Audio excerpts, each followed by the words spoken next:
Maybe. Maybe a constable appointment. That's first at 4:20. What are you here for? Are you Mr.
once? Yeah, anything.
And we're going to start our Public Safety and Public Health Committee meeting for Tuesday, March 24th. Roll call, please. Mr. Clerk.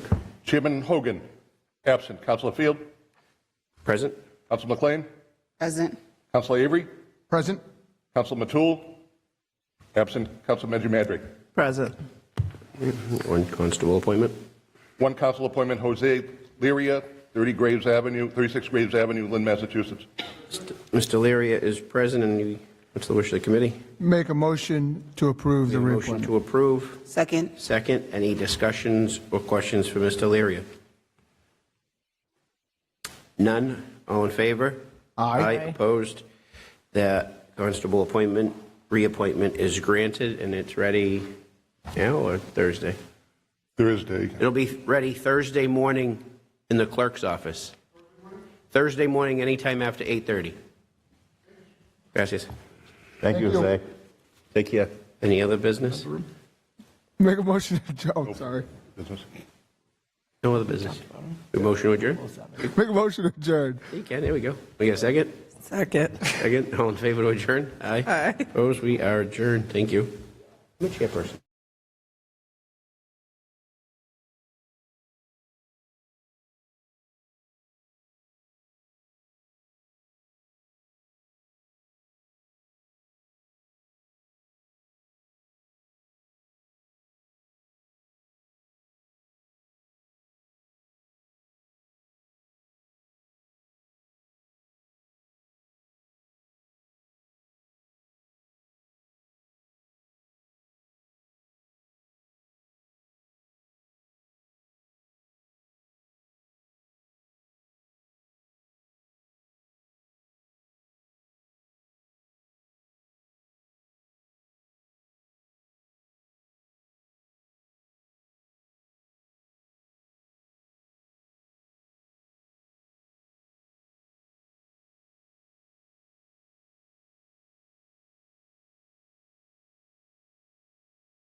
Much better.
Property and Parks Committee meeting to order this afternoon. Roll call, please. Chairman Matul, Yes, present. Councilor Hogan, absent. Councilor Lapierre, Present. Councilor Maggie Madre, Present. Councilor Avery. Present. Perfect. Can you please read, Clerk, can you please read the first item on the agenda? Order that the Lynn City Council authorize the mayor to execute on behalf of the city of Lynn the attached First Amendment to a grant of easement dated May 2nd, 2023. The original easements recorded in the Essex County Registry of Deeds, Book 41588, page 6. Further ordered, the acceptance of this easement be subject to the approval of the law department. Further order, the mayor be authorized to sign and execute all related documents to the satisfaction of the law department. Make a motion to approve. Seconded. Roll call? Chairman Matul, Yes. Councilor Lapierre, Yes. Councilor Hogan absent, Councilor Maggie Madre, Yes. Councilor Avery. Yes. All right, so that moves on. Do we have any other business? Yes, request from Parks and Recreation to use the foyer for the Easter Bunny, Tuesday, March 31st, 3 to 7, Wednesday, April 1st, 2:30 to 4, Friday, April 3rd, 9 to 12. What is the wish Make a of the motion to committee? approve. Seconded. Roll call? Do we need a roll call? Oh, for I'm that? sorry. Chairman Matul, Yes. Councilor Hogan absent, Councilor Lapierre, Yes. Councilor Maggie Madre, Yes. Councilor Avery. Yes. All right, so the motion passes. What is the motion of the committee? Motion to adjourn. Seconded. All right. Aye.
Here we go.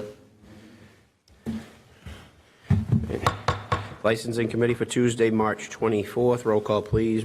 Mr. Clerk? Chairman Field. Present. Councilor Net, absent. Councilor Avery. Present. Councilor Meggie Madre. Present. Councilor Hogan. Absent. Councilor Meany. Present. Excellent. We have a quorum. We have one flammable license new, 78 Marine Boulevard, Boston Wholesale Lobster, Gaetano Barletta, owner. What's the wish of the committee?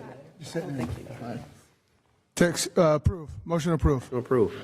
Second. Second, any discussion on that? None, all in favor? Aye. Opposed? That new license is approved. Do you want Nicole to sit on this? That was the only vote. Okay, oh, all right. That was it. And the remainder on the agenda tonight are renewals. Take them as a whole if we can. Motion to take them as a whole. Motion to take them as a whole. Second, any discussion on any of those renewals? I have a discussion. Sure. Councilor Avery? I have a few of these that are in my ward, and Yep. I've been having a lot of constituent complaints and calls in regards to some of the issues down there. Yep. So I just wanted to put it on the record that, through you, Chair, that I would like to, talk to ISD and figure out a better way of some of these addresses that are on here that are having continuous problems with my constituents. Yep. But just want to have that on the record. Thank you. Okay. Do you want to take any of them separate, or do you want to take them all as a whole? We'll take it as a whole. Okay. All right. Any other further discussion? None. All in favor? Aye. Opposed? Those renewals are all granted. Any other business, Mr. Clerk? No other business. No other business. What's the wish of the committee? Make a motion to adjourn. Motion to adjourn. Second. Second. All in favor? Aye. Opposed? We are adjourned. Thank you. Welcome. Thank you.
Good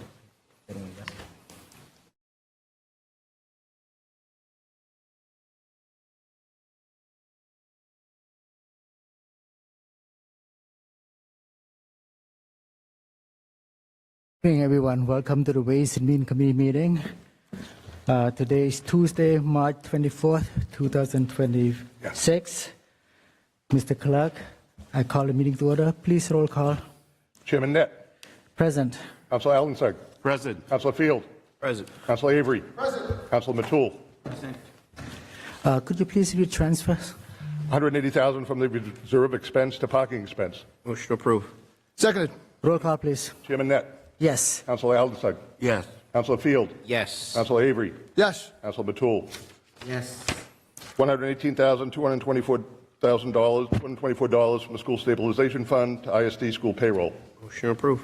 Seconded. Roll call, please. Chairman Net. Yes. Council Allenside. Yes. Council Field. Yes. Council Avery. Yes. Council Matul. Yes. $12,800 reserved to harbor master expense. Motion to approve. Seconded. Roll call, please. Chairman Net. Yes. Council Allenside. Yes. Council Field. Yes. Council Avery. Yes. Council Matul. Yes. $6,028.37 reserved to arbor tree expense. Motion to approve. Seconded. Roll call, please. Chairman Net. Yes. Council President Allenside. Yes. Council Field. Yes. Council Avery. Yes. Council Matul. Yes. $8,000 from reserve to council overtime payroll. Motion to approve. Seconded. Roll call, please. Chairman Net. Yes. Council President Allenside. Yes. Council Field. Yes. Council Avery. Yes. Council Matul. Yes. $2,500 from reserve to city clerk overtime payroll. Motion to approve. Seconded. Roll call, please. Chairman Yes. Net. Yes. Council Allenside. Yes. Council Field. Yes. Council Avery. Yes. Council Matul. Yes. Certifies, please. $425,000 from community development to community development for the Phase 1 Ames Park Restoration Project. Motion to approve. Seconded. Roll call, please. Chairman Net. Yes. Council President Allenside. Yes. Council Field. Yes. Council Avery. Yes. Council Matul. Yes. That's a good one. $200,000 Lynn Planning Department for GAR restoration. Motion to approve. Second. Roll call, please. Chairman Net. Yes. Council President Allenside. Yes. Council Field. Yes. Council Avery. Yes. Council Matul. Yes. $195,000 to the Lynn Planning Department for public-private partnership with St. Mary's Lynn for reconstruction of the GEAA field. Can I have a discussion on that? Yes, go ahead. Thank you. We'd like to call Danielle Smith from the mayor's office to the podium. Danielle, thanks for being here. Just two questions, because I've heard from some constituents in Ward 7 as this is happening in Ward 7. I love the project. I think it's a great idea, but there was reports at one point that the city was paying a decent amount for the study review. Was that the case? And then the second is, will this remain a public park? Obviously, St. Mary's will have access to it and full availability to it, but would it remain a city park to allow our high schools and middle schools and our city programs to utilize the field if available? Thank you. Thanks. I think those are two great questions. On the funding piece, so the planning department received a grant in the sum of $190,000 that can really only be used for this purpose. And what you guys are voting on here is a donation from St. Mary's and some of their funders as a sort of matching fund for that scope. And that scope is really to have a consultant on board to sort of advance this complex design and permitting. It's a fairly lengthy process. On the second piece, the city will certainly retain ownership of GEAA, and GEAA will remain a public park open to the public and to the benefit of residents. I think what we're talking about here is a partnership that would allow us to make long-needed improvements to the field, given that the city doesn't have the capacity to bring this level of capital resources to make upgrades to GEAA. Perfect. Thank you. I'd like to also acknowledge Dr. Dolan, who's here today from St. Mary's. Thank you for being here. Make a motion to accept. Second. Roll call, please. Chairman Net. Yes. Council President Allenside. Yes. Council Field. Yes. Council Avery. Yes. Council Matul. Yes. $50,000 to the Health Department to the Mosaic Municipal Matching Grant Program to combat opioid use. Motion to approve. Second. Roll call, please. Chairman Net. Yes. Council President Allensug. Yes. Councilor Field. Yes. Councilor Avery. Yes. Councilor Matul. Yes. $13,900 to the Lynn Police Department for the Project Safe Neighborhood Grant Program for FY26. Motion to approve. Here, second. Second. Seconded. Second. Roll call, please. Chairman Net. Yes. Council President Allensug. Yes. Councilor Field. Yes. Councilor Avery. Yes. Councilor Matul. Yes. $250,000 to the Lynn School Department for the FY26 Fair Share Grant Program. Motion to approve. Seconded. Roll call, please. Chairman Net. Yes. Councilor President Allensug. Yes. Councilor Field. Yes. Councilor Avery. Yes. Councilor Matul. Yes. $5,225 to the Lynn School Department for the FY26 Support Arts Vitality Program. Motion to approve. Seconded. Roll call, please. Chairman Net. Yes. Council President Allensug. Yes. Councilor Field. Yes. Councilor Avery. Yes. Councilor Matul. Yes. Is No any further transfers. no emergency? Any new business? What's the wish committee? To adjourn. Seconded. All in favor? Aye. Thank you so much.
Terry's not here.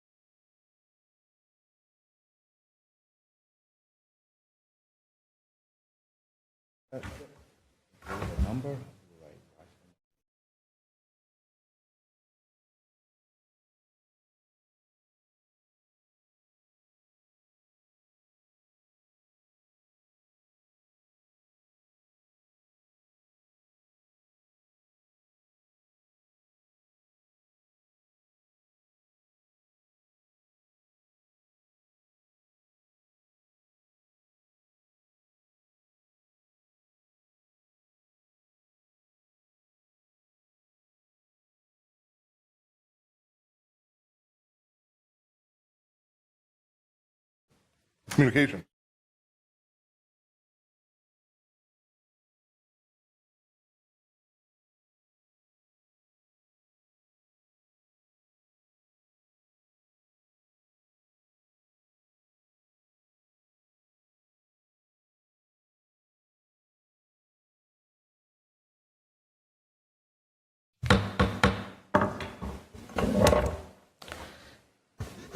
I would like to call the Council Appointments Subcommittee to order for March 24, 2026.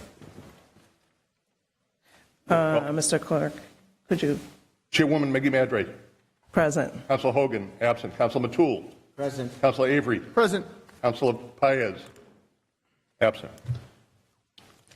We have a quorum. Madam Chair, I'm sitting for Council Vice President Hogan. Council President Alan Sugg. Present. Okay, Mr. Clerk, and we have on the list for today. First on the list is the interview for the Lynn Human Rights Commission, Rosie Reynoso.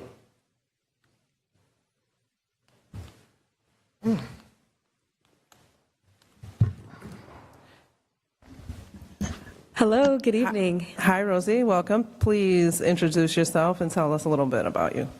Hi, everyone. My name is Rosie Reynoso. I'm originally from Lawrence, and I am currently a Ward 2 citizen of Lynn.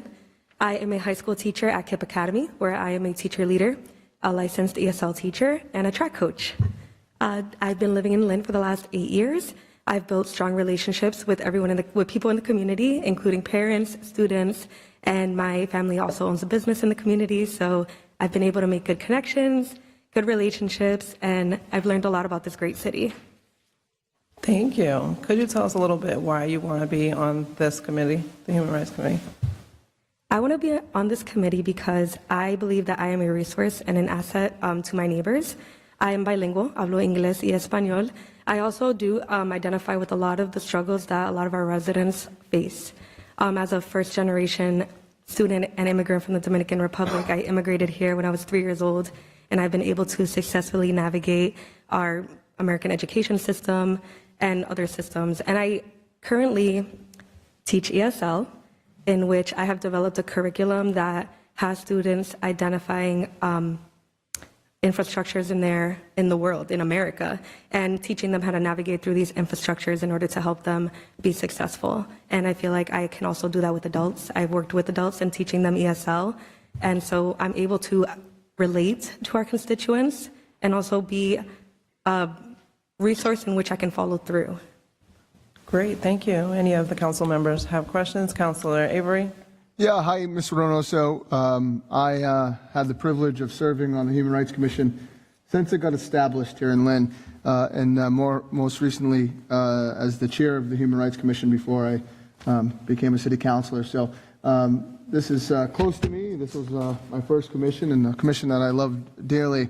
As chair, one of our biggest issues were the commitment of meeting once a month on a Tuesday at 6 p.m. Tuesday, third Tuesday of the month. Is that something that you can commit to today to us, that you will attend these meetings and be present as in a quorum to have these meetings, and commission meetings are very important?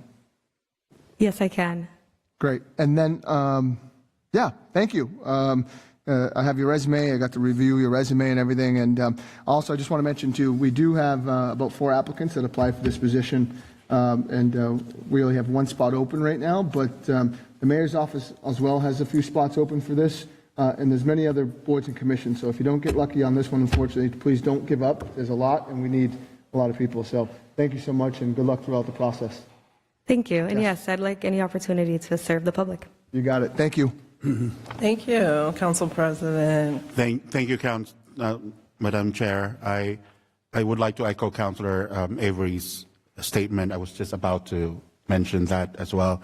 I reviewed your resume. I was very impressed. I am impressed with your statement as well, that you want to serve the city. You know, this is all voluntary, but you still want to do that. And again and again, we all served in different capacity before we became councilors. So my request is to keep your eyes and mind and heart open. It's a very tough, there's a lot of strong candidates as well.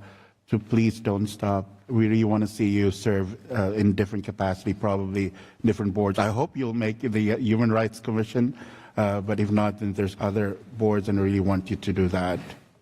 Because like you, I'm also new to Lynn, and it's nice to see us getting involved in the city. Thank you. Thank you, Madam Chair. Thank you. Any other council members have any other questions? No. No? Okay, so I just want to thank you for applying for this, and we're definitely going to be taking all the applicants under consideration, and we're going to let you know very soon. So thank you again for your interest, and thank you for applying. Thank you for Have your a good time. night. Thank you. Next, Mr. Clerk. Next on the agenda, item number 2 is interviews for the Lynn Public Arts Commission. We have 2 candidates on the agenda. Amanda DeBene. Good evening, everyone. Welcome, Amanda. Please tell us a little bit about yourself. So my name is Amanda DeVeni. I'm a Ward 2 resident. I was born and raised in Lynn. I am currently a part of and help with the Floating Bridge Association, which I'm a founding member of, and Cook Street Parks events. I am also a part of the System PTO, where we do various things for the students. I live in the Fay Estate, so I run the 4th of July event for the whole neighborhood. I love Lynn and all the diversity the city has. I think having more events to bring everyone together would be wonderful for the city. Maybe some of the Lynn cultures could have like an art exhibit showing the beauty and diversity our city has. Thank you. Could you tell us a little bit more about why specifically the Public Arts Commission you would like, why specifically? I was recommended to apply, I think because I am involved in a lot of events that go around in the city. Awesome, thank you. Any of our council members have any questions? Councilor Matul. Madam Chair, I just want to make a comment. I've known Amanda for a while now, and I have seen her work involved organizing the 4th of July, a festival that they hold at the Fay Estate area. She is one of the founding members of the Floating Bridge Pond Association, something that I'm involved with. She has never not shown up. She has always been there, whether it's donating food, whether it's donating items, whether it's working with the kids. So my recommendation is for her. I've seen her work, both with the Floating Bridge Pond Association and also with the Cook Street Fiesta event that we hold every year. So I think that she's the perfect candidate for this. Great, thank you. Do any other council members have any questions? Council President. Thank you, Madam Chair. I have a clarification question. It's not basically a question, but a question to you.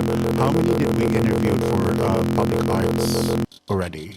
I don't. Probably 2 or 3. Yes, but there are. Madam Chair, through you, we interviewed 4.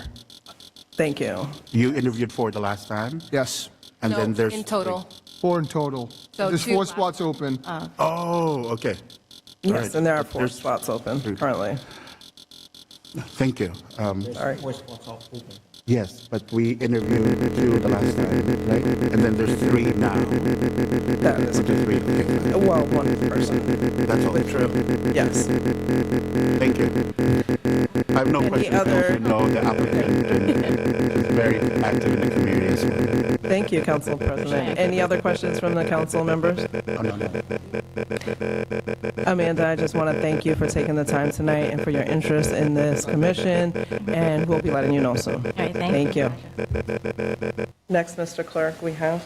The second interview for the Lynn Public Arts Commission is Michael Hoa. Don't see him here. He's going to be unable to attend today's meeting. Okay, thank you, Councilor Paez. Okay, so he will not be able to attend. So, and we also had another candidate who withdrew. So, There's nothing further on the agenda for this committee. Make a motion to adjourn. I second. okay, we are adjourned. Yeah, you can. Aye.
All right, good evening. The Personnel Subcommittee will come to order. Will the clerk please call the roll?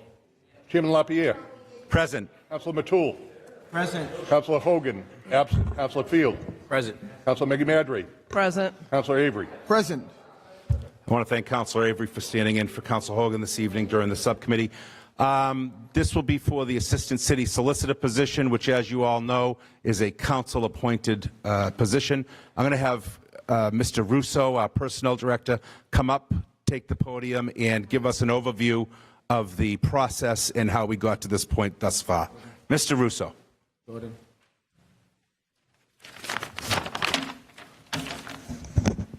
Thank you, Chair LaPierre. Drew Russo, 25 Bellevue Road, Personnel Director.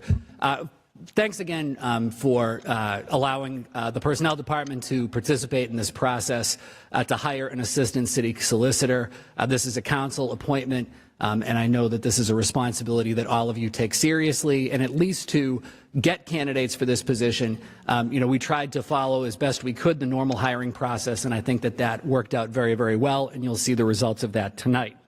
This was a vacancy that was created by the promotion of Jim Lamanna to City Clerk on February 24th. The position was immediately posted on Wednesday, February 25th, with a priority deadline of Tuesday, March 10th. The city promoted the position on its website via social media, including Facebook, Instagram, and LinkedIn.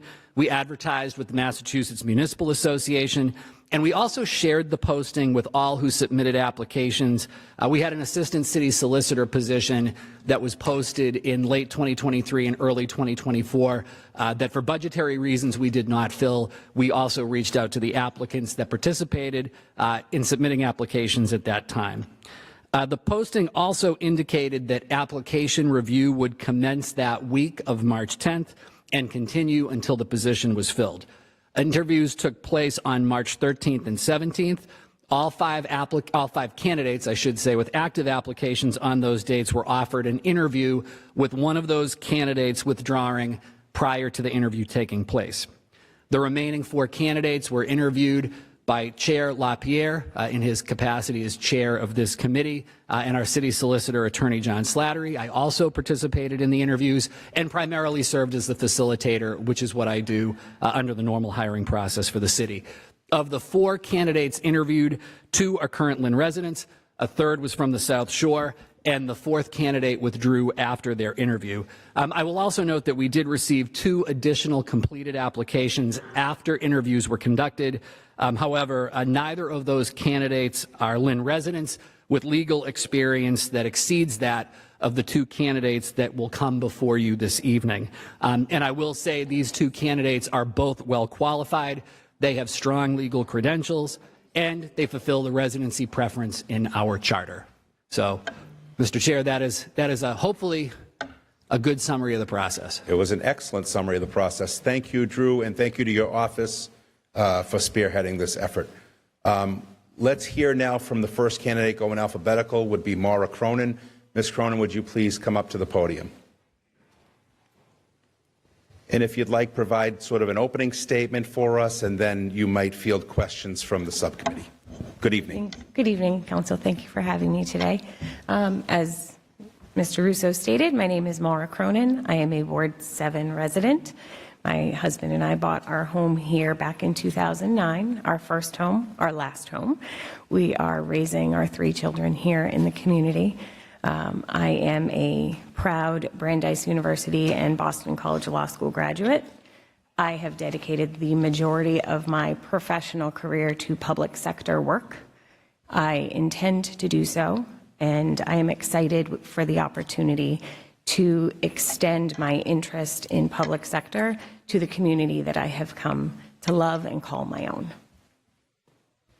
Terrific. And we all do. We've all been furnished your resume. So any questions thus far from the subcommittee for Ms. Cronin? Through you, Chair. Council Avery. Maura, thank you for being here today and going through this process. You know, as an attorney and for the city, we relied on our former solicitor quite often, almost available 24/7. My question to you would be the accessibility that us councils have to you as far as immediate urgent needs or questions. What is your accessibility to us, the councilors? Yeah, thanks. I would intend and endeavor to be almost as available as Clerk Lamanna was. I think he managed to find hours in a day that didn't exist. But if my phone rings and I am in a position to answer it, I will answer it. If I cannot answer it in that moment because there's an urgent need that I'm dealing with on the other end, I will acknowledge the call and get back to you as soon as I can. Nights, weekends, I am available.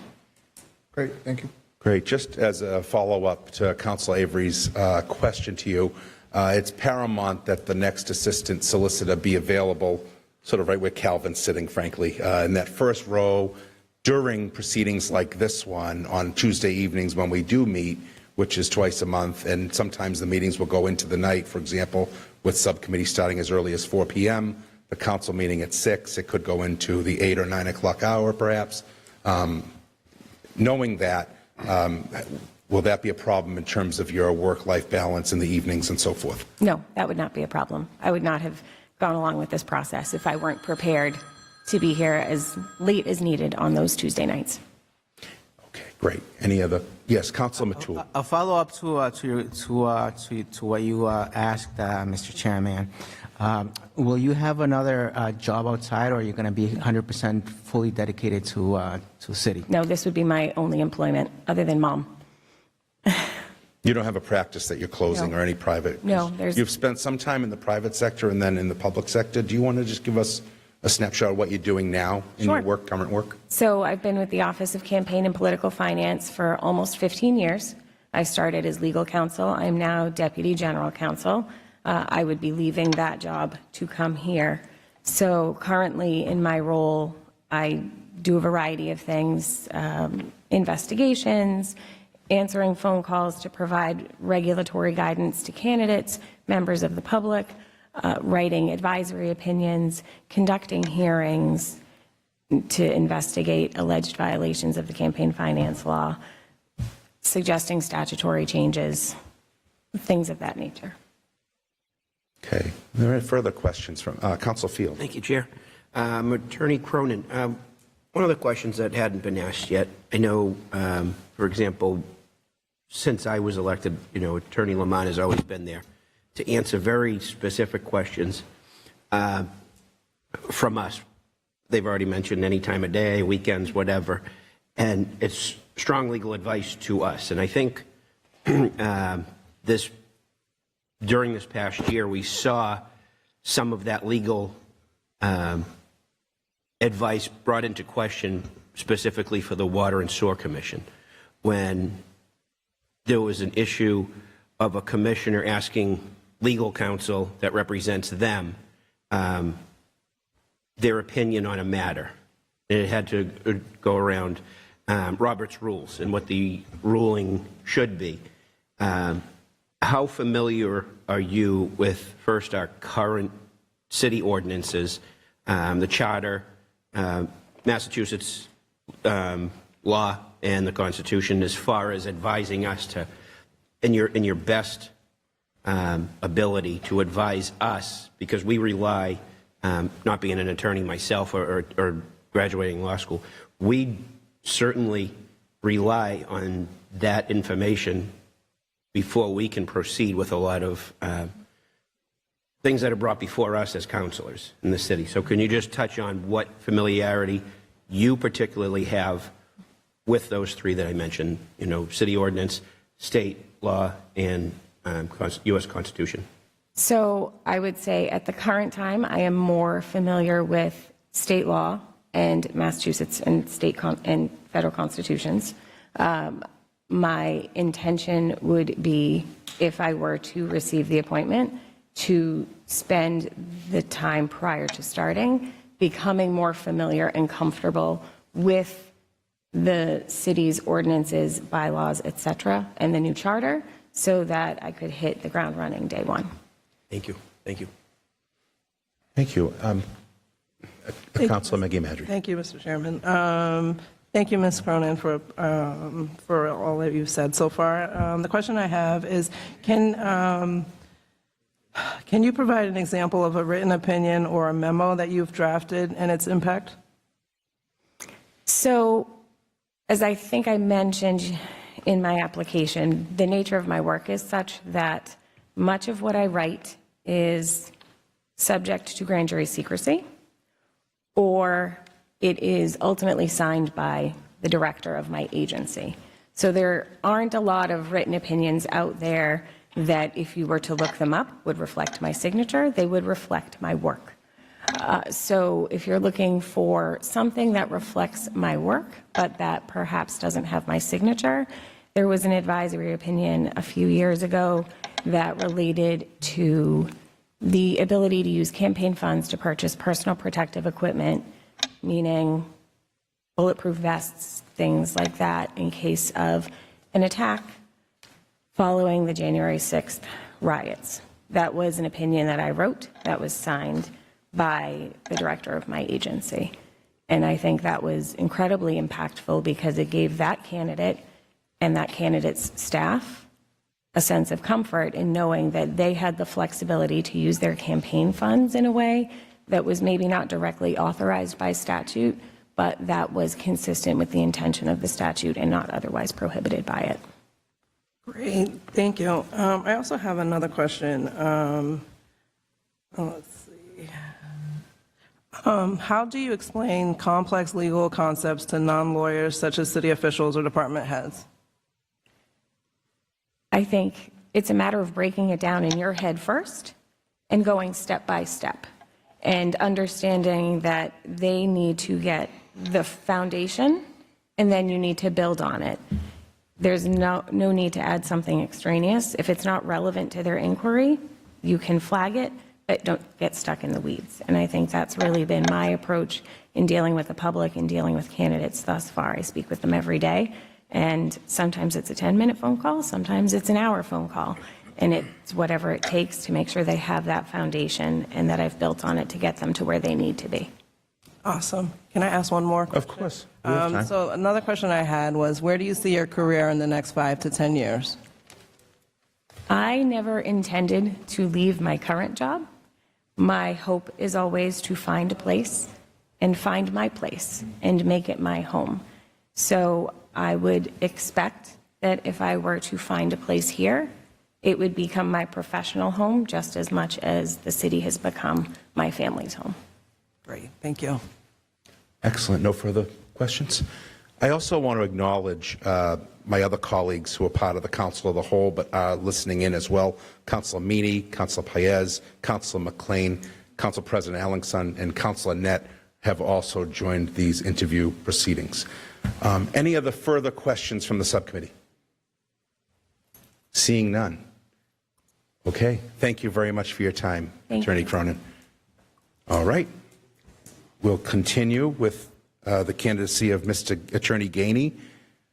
Attorney Gainey, if you wouldn't mind coming up, if you say an opening statement, and then the councilors may ask you questions. Sure. Welcome. Thank you, Councilor Pierre. My name is Kevin Gainey. I'm a Lynn resident. I've been a Lynn resident my entire life, but for the time that I was away at school. I live here with my wife, who is also an attorney. I dragged her here from the Midwest when we met in law school. I've been a practicing attorney since 1997. My work has been in litigation, all different forms, from business litigation, corporate litigation. More recently, I focused on land use law and land litigation and title litigation. I also still do a fair bit of business litigation and corporate litigation. I've raised my family here. I intend to stay in Lynn. I'm interested in the job because a few years ago, my middle daughter, was a senior at English, and there was the election of now Mayor Nicholson, and the gentleman who was running against him went to her classroom and said that the city needs Lynners, not lawyers. And I thought that was a bit annoying. And when this became an opportunity, I thought it was something that I would be interested in. It would be a way to give back to the city that I've lived in my entire life, in a community that I enjoy, people that I enjoy, and I would like the opportunity to work with the council in the legal matters that come before them. And I think that's something I would be able to do. Excellent. Thank you. Questions from the councilors? Council Avery. Thank you. Same question I have, accessibility, and sometimes in a prior with Attorney Lamana, 24/7, if there's an emergency that pops up or anything of that nature, and also our Tuesday night meetings, and the presence and having you or having this position available to us for urgent questions and matters. What's your commitment to being available to us, and definitely in times that is needed, and sometimes that's pretty crucial and very important right away? Well, at this point in my life, I have 2 college graduate children. I have 1 child who's going away to college. My life has become far less complicated, and I would be available to the committee pretty generally. Great. Thank you. That's all I have at this moment. Thank you, Councilor. Any further questions from the subcommittee? Yes, Councilor Matul. It would be the same question that we asked the other attorney. Are you going to be fully committed to this job, or are you going to have your practice still going on? My intention is, if I'm given the position, this would be my job. Thank you. That's it. Yep. Thank you. Any other questions? Yeah, Councilor Field. Thank you, Chair. Attorney Gainey, same question that I had posed. Again, we relied on Attorney Lamana as our appointee to the solicitor's office, and that was, like my other colleagues say, any time of day, evening, weekend. We fall into times that we want to make sure that we're given the right information to a constituent. Different things are posed to us, as we saw in the Water and Sewer Commission when they asked for advice from their legal counsel. We certainly rely, not just during meetings, but outside of here, that our opinion is based on the law. How familiar are you with current city ordinance, charter, state law, and the U.S. Constitution as far as advising us when we have to make statements or follow through with different ordinances that we may not be legally familiar with? Sure. So part of my practice, certainly for the last 15 years, has been municipal law in terms of permitting. I've been before a number of city councils, zoning boards, different municipal boards. I'm familiar with parliamentary procedure. I'm familiar with Massachusetts general laws. I'm familiar with the Lynn ordinances, so I've dealt with them in my professional capacity. And as far as the United States Constitution goes, I'm fairly familiar with it as well. I've done a good bit of constitutional law. Thank you. Thank you, Councilor Field. Councilor Maggie Madry. Thank you, Mr. Chair. The first question I have is, can you provide an example of a written opinion or a memo you drafted and its impact? Sure. An example, when I was asked for a writing sample, I was working on a case recently that I took out of principle because it was involved some people from Lynn who'd been scammed by a fraud artist in a mortgage scheme. So recently, I wrote a memorandum in a strategic way to try to advance the client's position and by forcing the plaintiff to add additional defendants who she truly did not want to add. So I filed a particular motion. It was a motion to join an indispensable party or to dismiss the case. And I put the justice, who was a very good judge, in a bit of a bind where he had a difficult decision to make, either dismiss the case, which I knew he wouldn't do, or force the plaintiff to add what I believe are necessary parties that will benefit my clients who are Lynn residents who've been defrauded. So that was 2 months ago that I did that, and it was successful. The judge did exactly what I hoped that the judge would do, which was the right decision, and compelled the joinder of this additional party. And I think it's going to help the client going forward. Great, thank you. The next question I had for you is, how do you explain complex legal concepts to non-lawyers such as city officials or department heads? So as a practicing litigation attorney who has clients, rarely are they attorneys. So as part of my everyday work, I have to break down and explain the legal concepts involved in the cases, both their case, defenses, claims, the application of law to those claims and defenses. And in doing so, I always have to explain these concepts as clearly and succinctly as possible. And it's something that I think I'm fairly good at.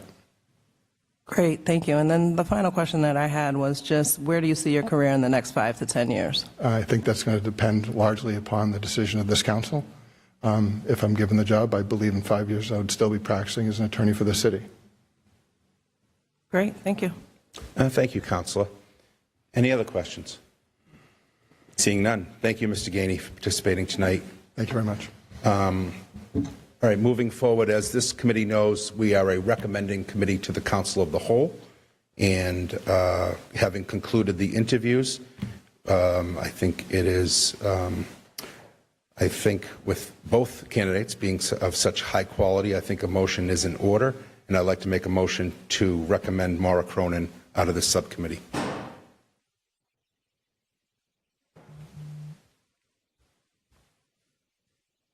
Is there a second? Second. Second made by Councilor Field. Discussion on the motion. Yeah, Councilor Field, go ahead. Discussion. I just want, first off, I just want to commend yourself, along with Attorney Slattery and Mr. Russo, for conducting such a important search for us. All 11 colleagues, you represented us well as the chair, and it makes our decision today difficult because of the quality of both candidates. And I think, personally, I feel that the other candidates recognized that. And when Mr. Russo mentioned that there were a couple of candidates that interviewed, or, they looked at the quality of the two finalists. And I think that speaks volumes for the two that were selected and brought forward, as the other ones, I'm sure, qualified, but decided not to continue with the application process. And there was one point that I wanted to make known that Mr. Russo mentioned, was when Attorney Lamanna, I think Mr. Russo used the word promotion. When Attorney Lamanna was appointed to the city clerk, I see that more of a demotion because of how important the role of assistant city solicitor is, especially for us.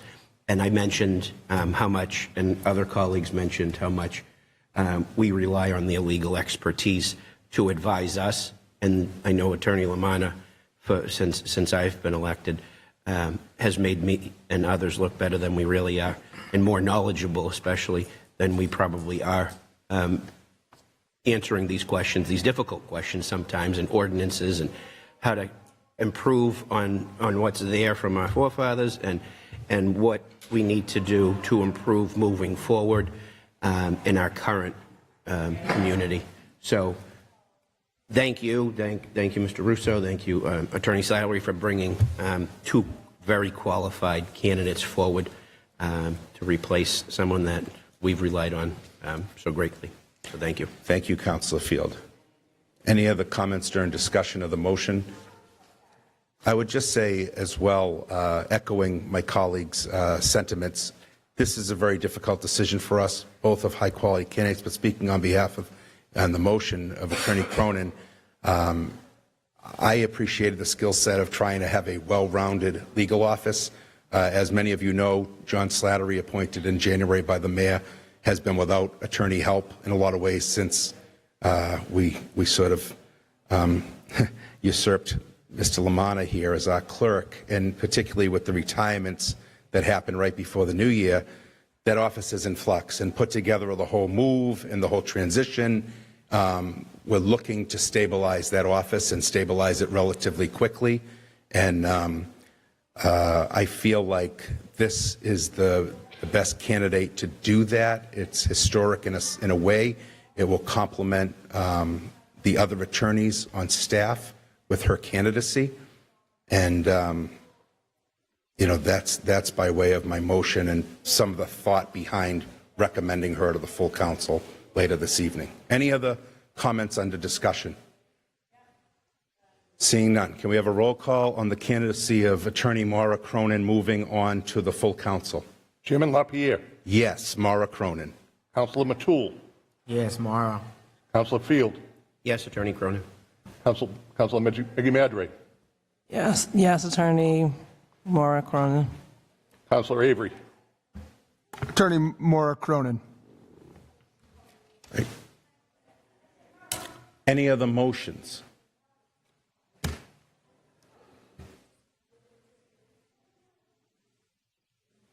Okay, seeing none, what's the wish of the council subcommittee? Motion adjourned. Motion adjourned. Thank you.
start? Do I do the gavel? And where's the timer?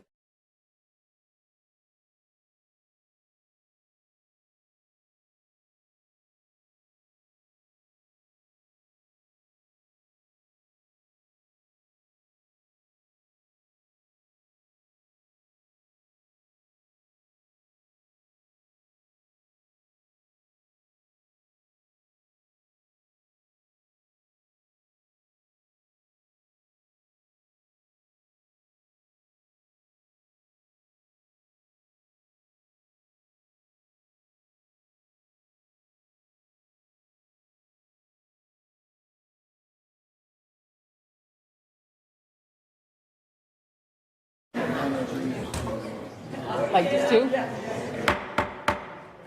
Okay.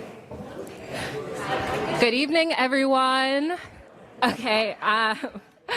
Well, welcome to the City Hall and welcome to the Lynn City Council chambers for the public comment segment. Today we have 3 speakers, and I'll have our clerk read the rules. Regular meetings under the provisions of Chapter 43, Section 98 of the General Laws, individuals and employees of the city shall have reasonable opportunity to be heard on the second meeting of the month, generally the 4th Tuesday of the month, except in July and August, of the Lynn City Council in regards to any matter, regardless of whether that matter is on the City Council agenda. Public comment period shall commence at 5:45 p.m. Each speaker shall limit their comments to no more than 3 minutes.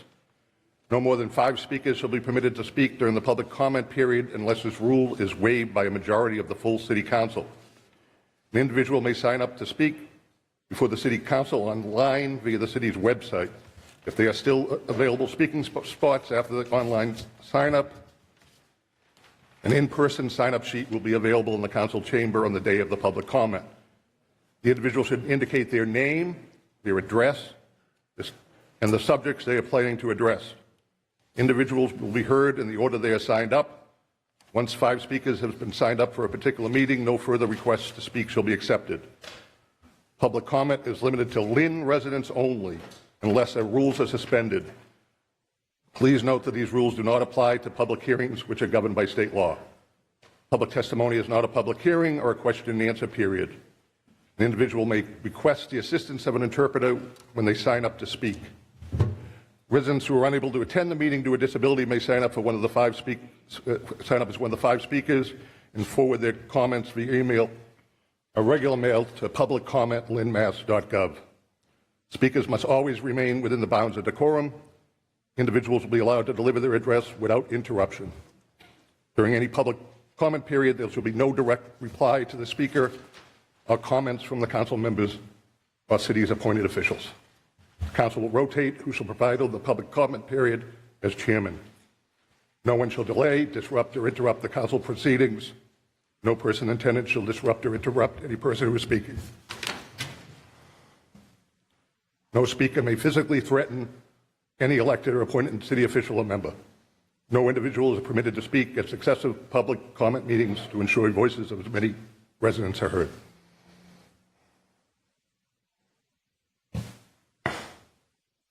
Massachusetts General Laws, Chapter 38, no person shall address a meeting of the public body without permission of the chair, and all persons shall, at the request of the chair, be silent. No person shall disrupt the proceedings of a meeting of the public body. If there is clear warning from the chair, if a person continues to disrupt the proceedings, the chair may order the person to withdraw from the meeting, and if the person does not withdraw, the chairman may authorize a constable or other officer to remove the person from the meeting. Thank you. All right, so we'll start with our first speaker, who is going to be Anton Constantine. If you can please come up to the podium. Once again, the first speaker is Mr. Anton Constantine. If you're in the room, please come up for your opportunity to speak.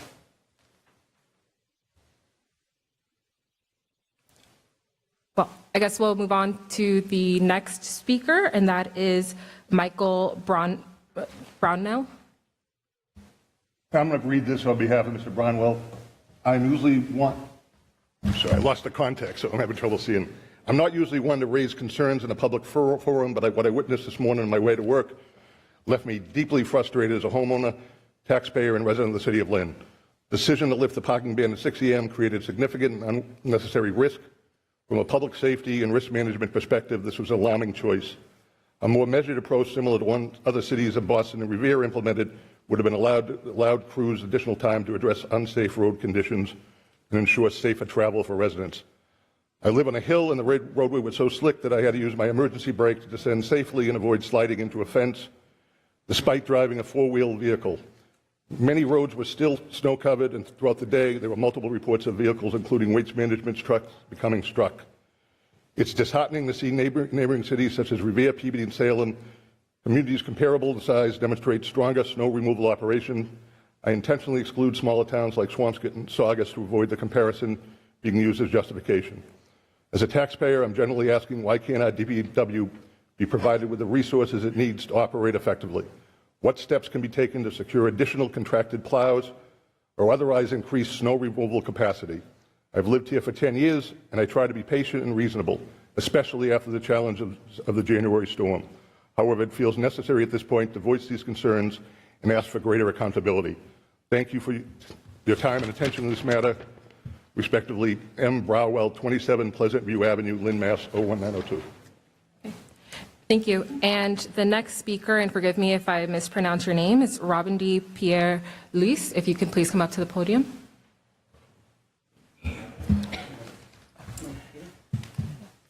All right. Good evening, everybody, the chair and commissioner. Oh, sorry. And before we begin, can you please just restate your name, your address, and just verify if you're a Lynn resident? Yes, my name is Ruben G. Louis, and I'm from Ward 6, around 17 Ray Street. The corners are on Light Street, on Varnum Street, right around that section where GE is. So that's where I'm representing. And I know I have 3 minutes to speak. I have drafted my comment, so I don't take too long, so to respect the guideline. Okay. So, again, good evening, Chair, Commissioners, and members of the City of Lynn. My name again is Ruben G. Louis, and I am a resident of Ward 6. I am here tonight not only as a resident, but as a father, a community member, and someone who truly cares about the future of our city and our youth. First, I want to thank the city and the Park Committee for the work you already do to maintain our public spaces. Parks are more than just land. They are places where children grow, families gather, and communities build healthy relationships. However, in Ward 6, we are facing a challenge that I believe we can solve together. Many of our neighborhoods do not have enough safe recreational spaces for children and youth. When people do not have places to play, exercise, and gather positively, they often end up spending more time in unsafe environments or on the streets. Recently, I personally took initiative in my neighborhood by setting up a basketball hoop so kids could have something positive to do. The response was incredible. Children immediately started coming outside, playing together, and building friendships. These small efforts show me something powerful. Our youth are not the problem. They simply need opportunities and space to thrive. I would like to respectfully advocate for 3 things. First, continue efforts to keep our neighborhoods clean and safe, including supporting community initiatives that encourage residents to take pride in their streets. Second, the development of renovation of additional playgrounds, basketball courts, and youth recreational spaces in Ward 6 so our children have healthy places to grow. Third, stronger collaboration between residents and the city, because many of us are willing to volunteer, organize, and help protect those spaces if we are given the opportunity. I truly believe that when we invest in our youth and parks, recreation, and space in youth spaces, we are investing in public safety, health, and the future of Lynn. As residents, we are ready to do our parts together with the city. We can build a cleaner and safer and more hopeful environment for the next generation. Thank you very much for your time and for your service to our community. Thank you, Mr. Sean and our mayor is here, and all of you for lending me your ears. Thank you so much. Thank you. Okay, and that concludes our public comment segment.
We're following that.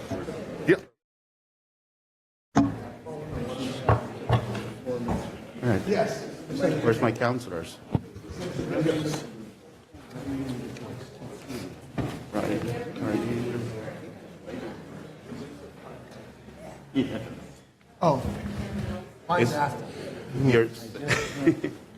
You know, since you said that.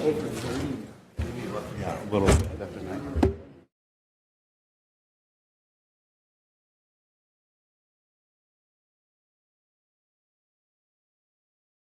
Good evening, ladies and gentlemen. Tonight is March 24, 2026, our sixth regular meeting for this year and second for the month of March. Roll call, please, Attorney Lamanna. Councilor Avery. Present. Councilor Field. Present. Councilor Hogan, absent. Councilor Lapierre. Present. Councilor Matul. Present. Councilor McLean. Present. Councilor Meany, absent. Councilor Meggie Madre. Present. Councilor Net. Present. Councilor Paez. Absent. Council President Ellensug. Present. Can we all rise for a moment of silence and pledge of allegiance? Special prayer to my friend Mike Priestman, a Ward 3 resident and active member of Goldfish Pond Association, who passed away this weekend. Also, the Guinea family and the Trevor family. Thank you, Councillor Avery. Trust family, thank you, Councillor Field. Pledge of allegiance to the flag of the United States of America and to the republic for which it stands, one nation, under God, indivisible, with liberty and justice for all.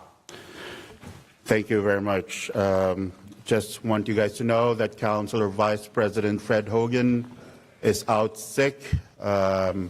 I've been with him, talking to him on the phone since this morning, and he was supposed to be here, but at the last minute, his health is more important. So he's resting now, but watching us. Also, Councillor Meany is absent because he has a very important meeting to attend.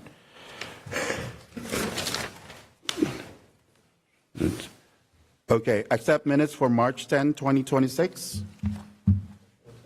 Motion accepted by Councillor Field. Any second? Seconded. Second by Councillor Avery. All those in favor? Aye. Opposed? The ayes have it. So we have to pause the meeting for a very important celebration to honor a very wonderful individual, a leader in the city of Lynn, in our community, and just an all-around amazing person. So I would like to call Calvin Anderson, who is the president of Friends of Lynn, Council on Aging. Calvin, welcome. Thank you. I'm going to ask our guest of honor to be escorted to a spot by a microphone by her ward counselor, Ward 1 Counselor Peter Meany. Joan B. Noble, this is your life. You have an important role, Pete. Just go along. This was the best kept secret. This was the best kept secret for a month.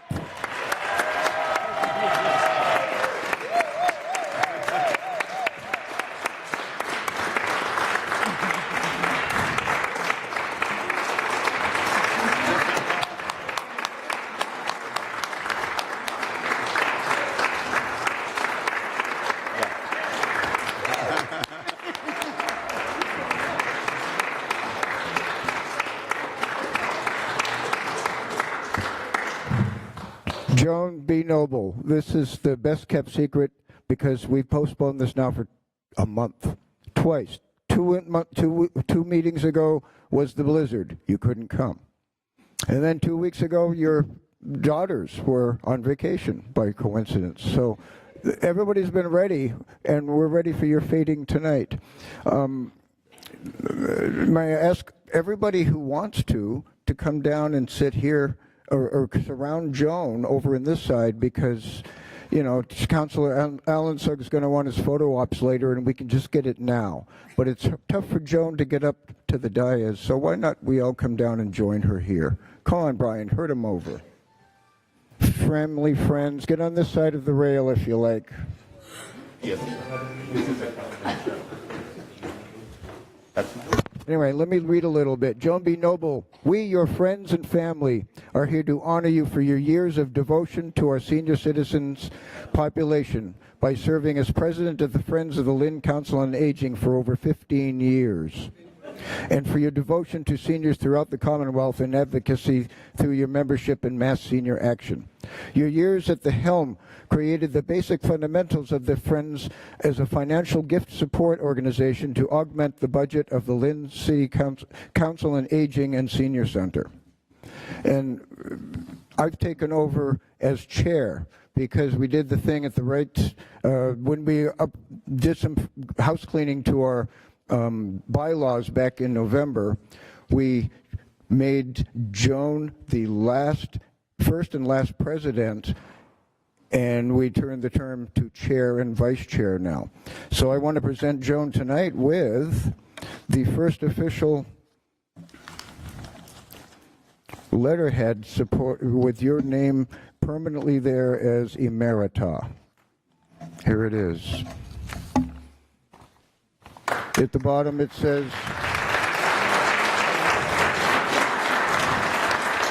You'll always grace the letterhead as Joan B. Noble, President Emerita. So, Stacy, your daughter, would you like to bring this over to Mom? Here you go. We also have a second reason for tonight besides fading Joan. We also want to announce this is the kickoff for what hopefully will be a 90-day first major annual fundraiser. And we've named it the Noble Fund. Now, isn't that a great way to keep the name alive? And it's so fitting. Your name isn't Smith, it's Noble. So we're creating the Noble Fund. And you're going to hear about it more, but we're kicking it off. This is a major fundraiser for everything from $0 to up to $5,000 pledges. The city councilors all get the first handout tonight, but this is the drive. We want to get some extra money in to start really getting ahead on the fiscal year for the senior center, because the senior center makes very creative work out of the budget that they have with salaries and the programs. It's, as the mayor calls it, it's one of the happiest places in town. And but once in a while there's some things that fall through the cracks that aren't covered by budgets. And this is what the Friends groups do. We consider and honor requests from the senior center for gifts. We've partially paid for a vehicle. We've done some major equipment for the kitchen. We've upgraded some of the sound systems, and there's more stuff in the pipeline. But this is what the Friends do, and we're just trying to get the nest egg built so that we can continue to do this next year and the years after. So anyway, we have a few awards to give you, and why don't we start right over here? Because I see one from the City Council, and I think the Mayor has one, and Representative Sean Reed is here to represent the state delegation, and he's got some awards to give out. This was a well-kept secret, wasn't it?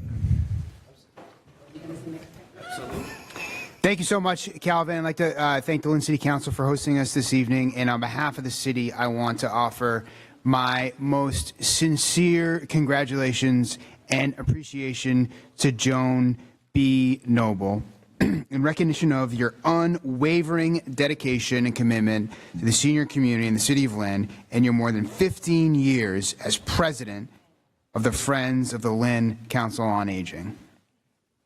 I have had the immense privilege of working with Joan on a few different issues, and I have come to know her as a fierce advocate and a truly passionate leader. To be an effective advocate, you need to have an opinion, clearly, to start. You need to be able to communicate that opinion. But I think what really sets Joan apart is her deep love of her peers and colleagues in this community for whom she is advocating, her really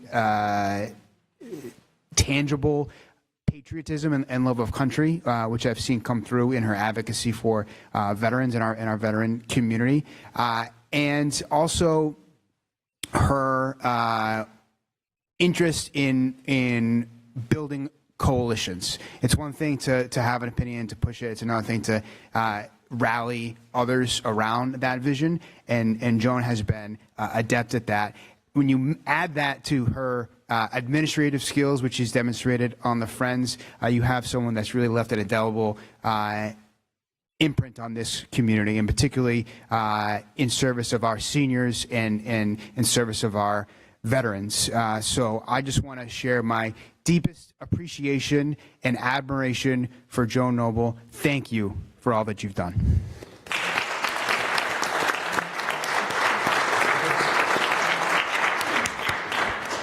Representative Sean Reed. Thank you, Calvin. Thank you for organizing. And I said congratulations to Joan. I walked in. I didn't know it was a surprise, so hope I didn't spoil it. But I remember vividly the day I actually met Joan, which in this business is very difficult to do. It was at the VA clinic when we were protesting the closing, and I just remember so many people were beeping when she was holding the signs. She just had an energy about her, and I'm like, who is this woman? And then I've gone on to learn so much about all you've done for our seniors, obviously over the turbulent days of our senior center, and all you've done to keep that up and running, and the Council on Aging and everything else, Joan. So I have 3 important pieces of paper that I'll bring down to you. I have a citation from the State Senate, citation from the House of Representatives, and a citation from Governor Maura Haley. I am here representing, obviously, myself, Representative Donna Wong, Representative Dan Cahill, Representative Jenny Armini, and State Senator Brendan Creighton. So thank you, Joan, for all you've done, and looking forward to the more work you do. Thank you so much.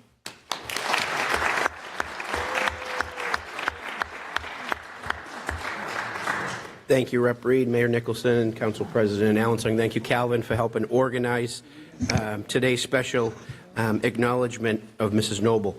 I just want to touch on a personal level because I think Mrs. Noble, with her daughters Stacey and Amy here, our history goes back to the days when I was probably in first grade.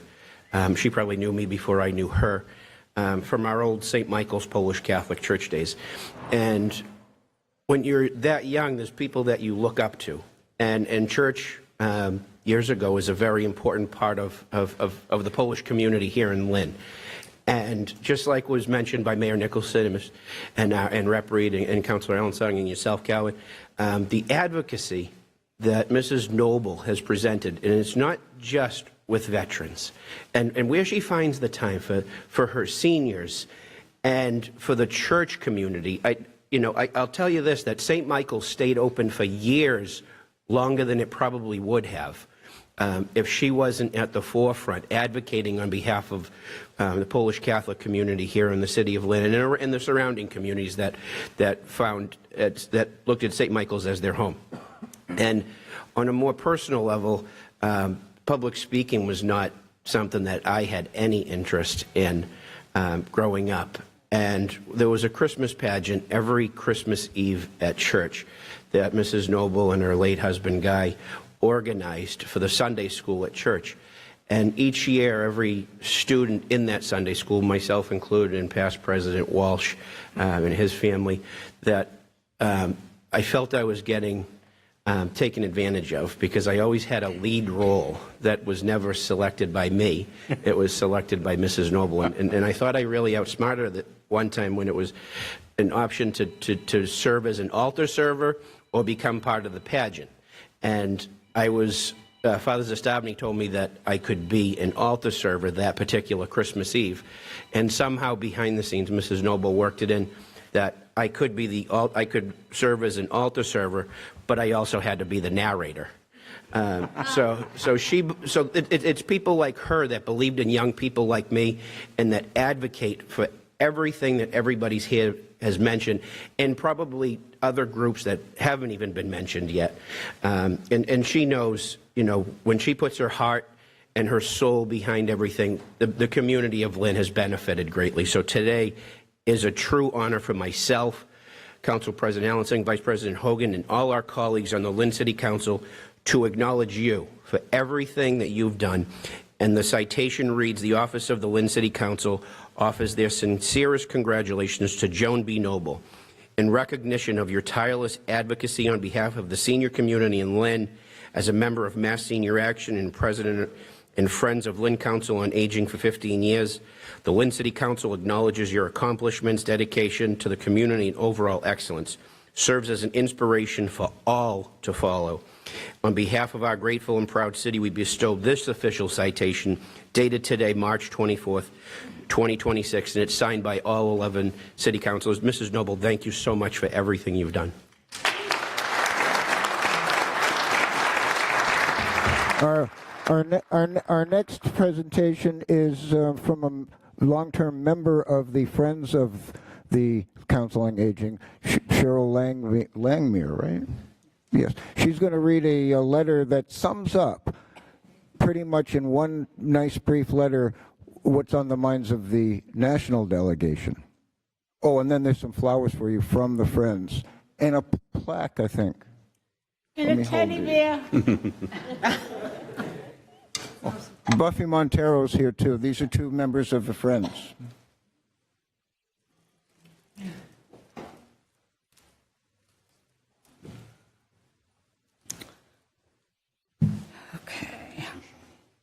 Dear Joan, I write today to offer my sincere gratitude and best wishes as you prepare to leave your roles as President of the Friends of the Lynn Council of Aging and longstanding role as a member of the Massachusetts Senior Action Council after an incredible 15-plus year career.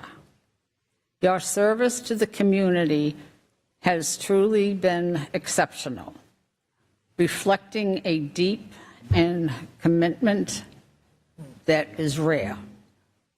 The impact of your leadership and caring for others has been profound, and it is evidence of the vision and devotion you have brought to the work over so many years. Your support to the community has been all encompassing, from the role as a director of religious education at your parish to the service in nonprofit organizations. You have displayed tremendous dedication and leadership. It is a testament to your character and your genuine desire to better the lives of others. Your efforts will have long-standing impacts on the Commonwealth and beyond. I am glad to join your family, friends, colleagues, and community in celebrating you today. Congratulations again. I wish you the very best in the I'm getting all choked up. You can do it. In this exciting new chapter of to come. Edward M. McCarthy. Markey, the United States Senator. I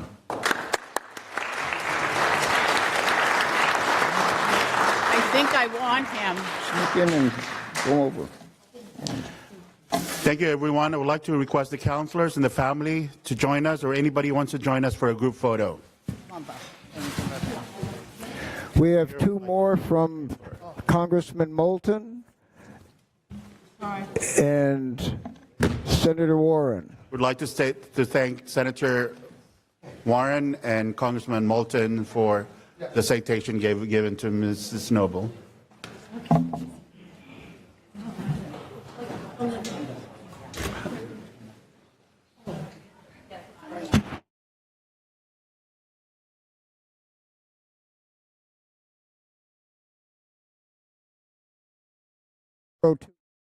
Available for reception. So everybody just go next door.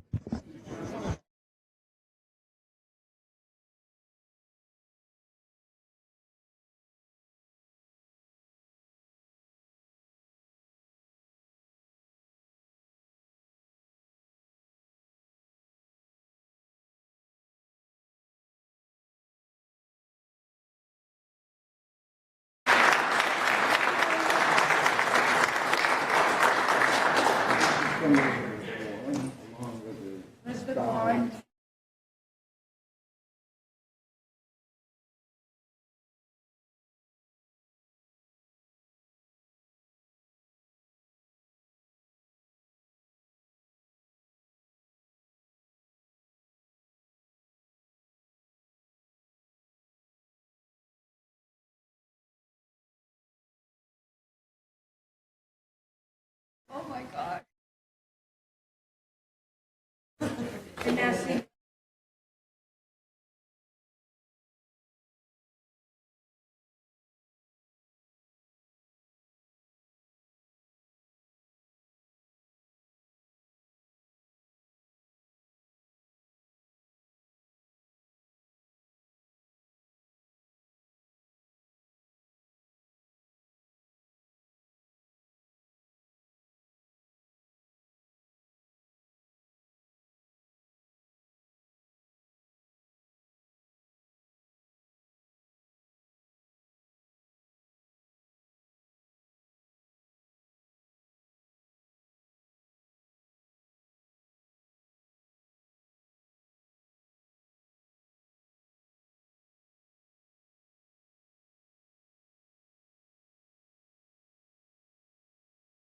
sequence of our agenda.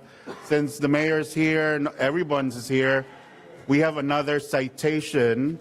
Instead of putting it in the new business, we'll pull it out of the new business and put it to right now. I would like to call Councillor Avery.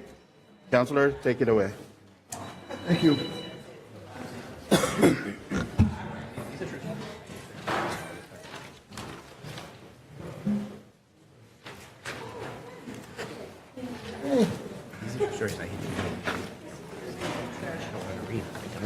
Good evening, everyone. It's an honor and privilege to introduce and to present a city citation on the behalf of the City Council to a young man in Ward 7. This year, as a newly elected councilor, I started the Fire Hydrant Hero Initiative in trying to get our residents in Ward 7 to help our first responders by removing snow around their fire hydrants. We had numerous residents that participated and helped, but there was one that stood out, and that was Ben Nagel. His mom, Lauren, and the family, kept on sending me additional and more photos. Ben probably did over 10 hydrants in Ward 7, which is a very important initiative to help our first responders. And during that time, we had a couple, pretty big fires in Lynn as well in Ward 3. So it was a really cool initiative, and I think an important initiative. So Ben, on the behalf of the Lynn City Council, your office, the sincerest congratulations for your dedication and initiative in clearing fire hydrants after recent snowstorms, ensuring the safety of our community. Ward 7 is proud of your leadership and service. I'd like to call you up, but before that, I'll have Mayor Nicholson say a few words. Mayor Nicholson.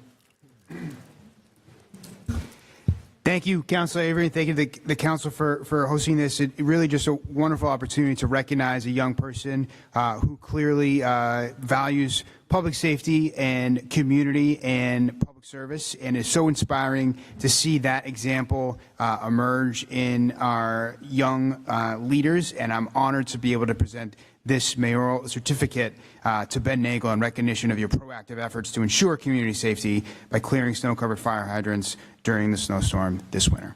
Congratulations. Mom, Dad, come on up. Ben, come on up. And also, I forgot to mention, a part of the initiative was whoever did the most fire hydrants was got a gift card to their choice of a Ward 7 business. And Ben's pick was Old Time. So Ben gets a $100 gift card as well to Old Time, a Ward 7 business. Come on up, Ben. Mom, Dad, come on up.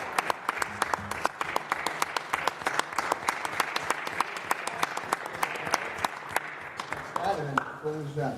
All right. Oh, we'll take a picture with Mom and Dad. All right? Yeah. It's like you won too, Bob. They're going Old Time.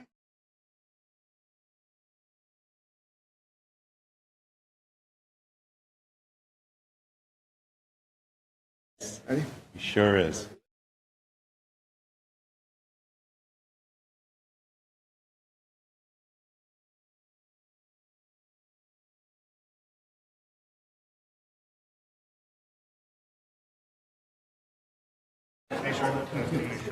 What?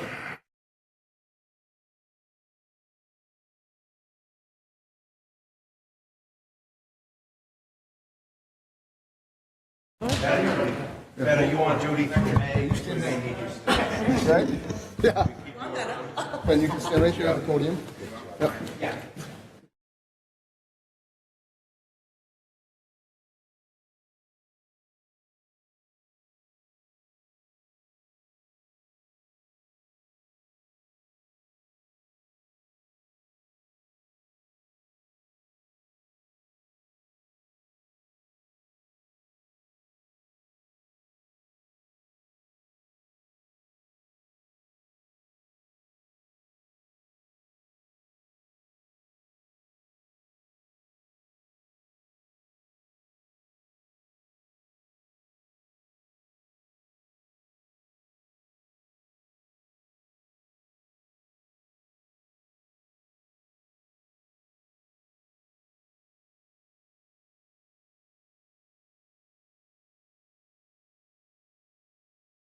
Hey.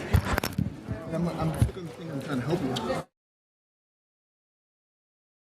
Late and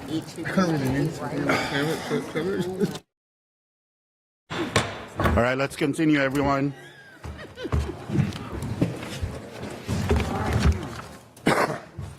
All right, Attorney Lamanna, do we have any communications? We do. The first communication, no vote is required.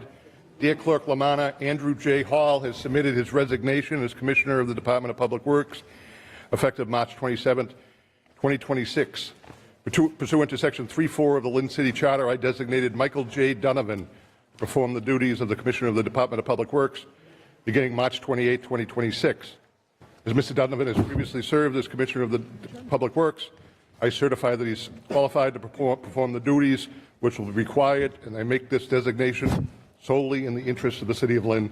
Sincerely, Jared C. Nicholson, Mayor of the City of Lynn. Thank you, Attorney Lamanna. So there's no vote on this one, but we have to vote for 3 new appointments by the mayor. The first one is the first one, Attorney Lamanna. Sure. Dear councilors, I hereby reappointing Brianna Maggio, 18 Hawthorne Street, Lynn, Massachusetts, to serve on the Zoning Board of Appeals. Ms. Maggio's term is effective immediately and will expire on January 15, 2029. Sincerely, Mayor Jared C. Nicholson. Any motion? Motion approved. Motion by Councilor Field, second by Councilor Avery. Roll call, please. Councilor Avery. Yes. Councilor Field. Yes. Councilor Hogan. Absent. Councilor Lapierre. Yes. Councilor Matul. Yes. Councilor McLean. Yes. Councilor Meany. Absent. Councilor Meggie Madre. Yes. Councilor Net. Yes. Councilor Paez. Yes. Council President Allenside. Yes. Second appointment, Councilor Lamanna. Dear councilors, I'm hereby reappointing Ibrahim Lopez Hernandez, 24 Mount Vernon Street, Lynn, Massachusetts, to serve on the Zoning Board of Appeals. Mr. Lopez Hernandez's term is effective immediately and will expire on January 15, 2030.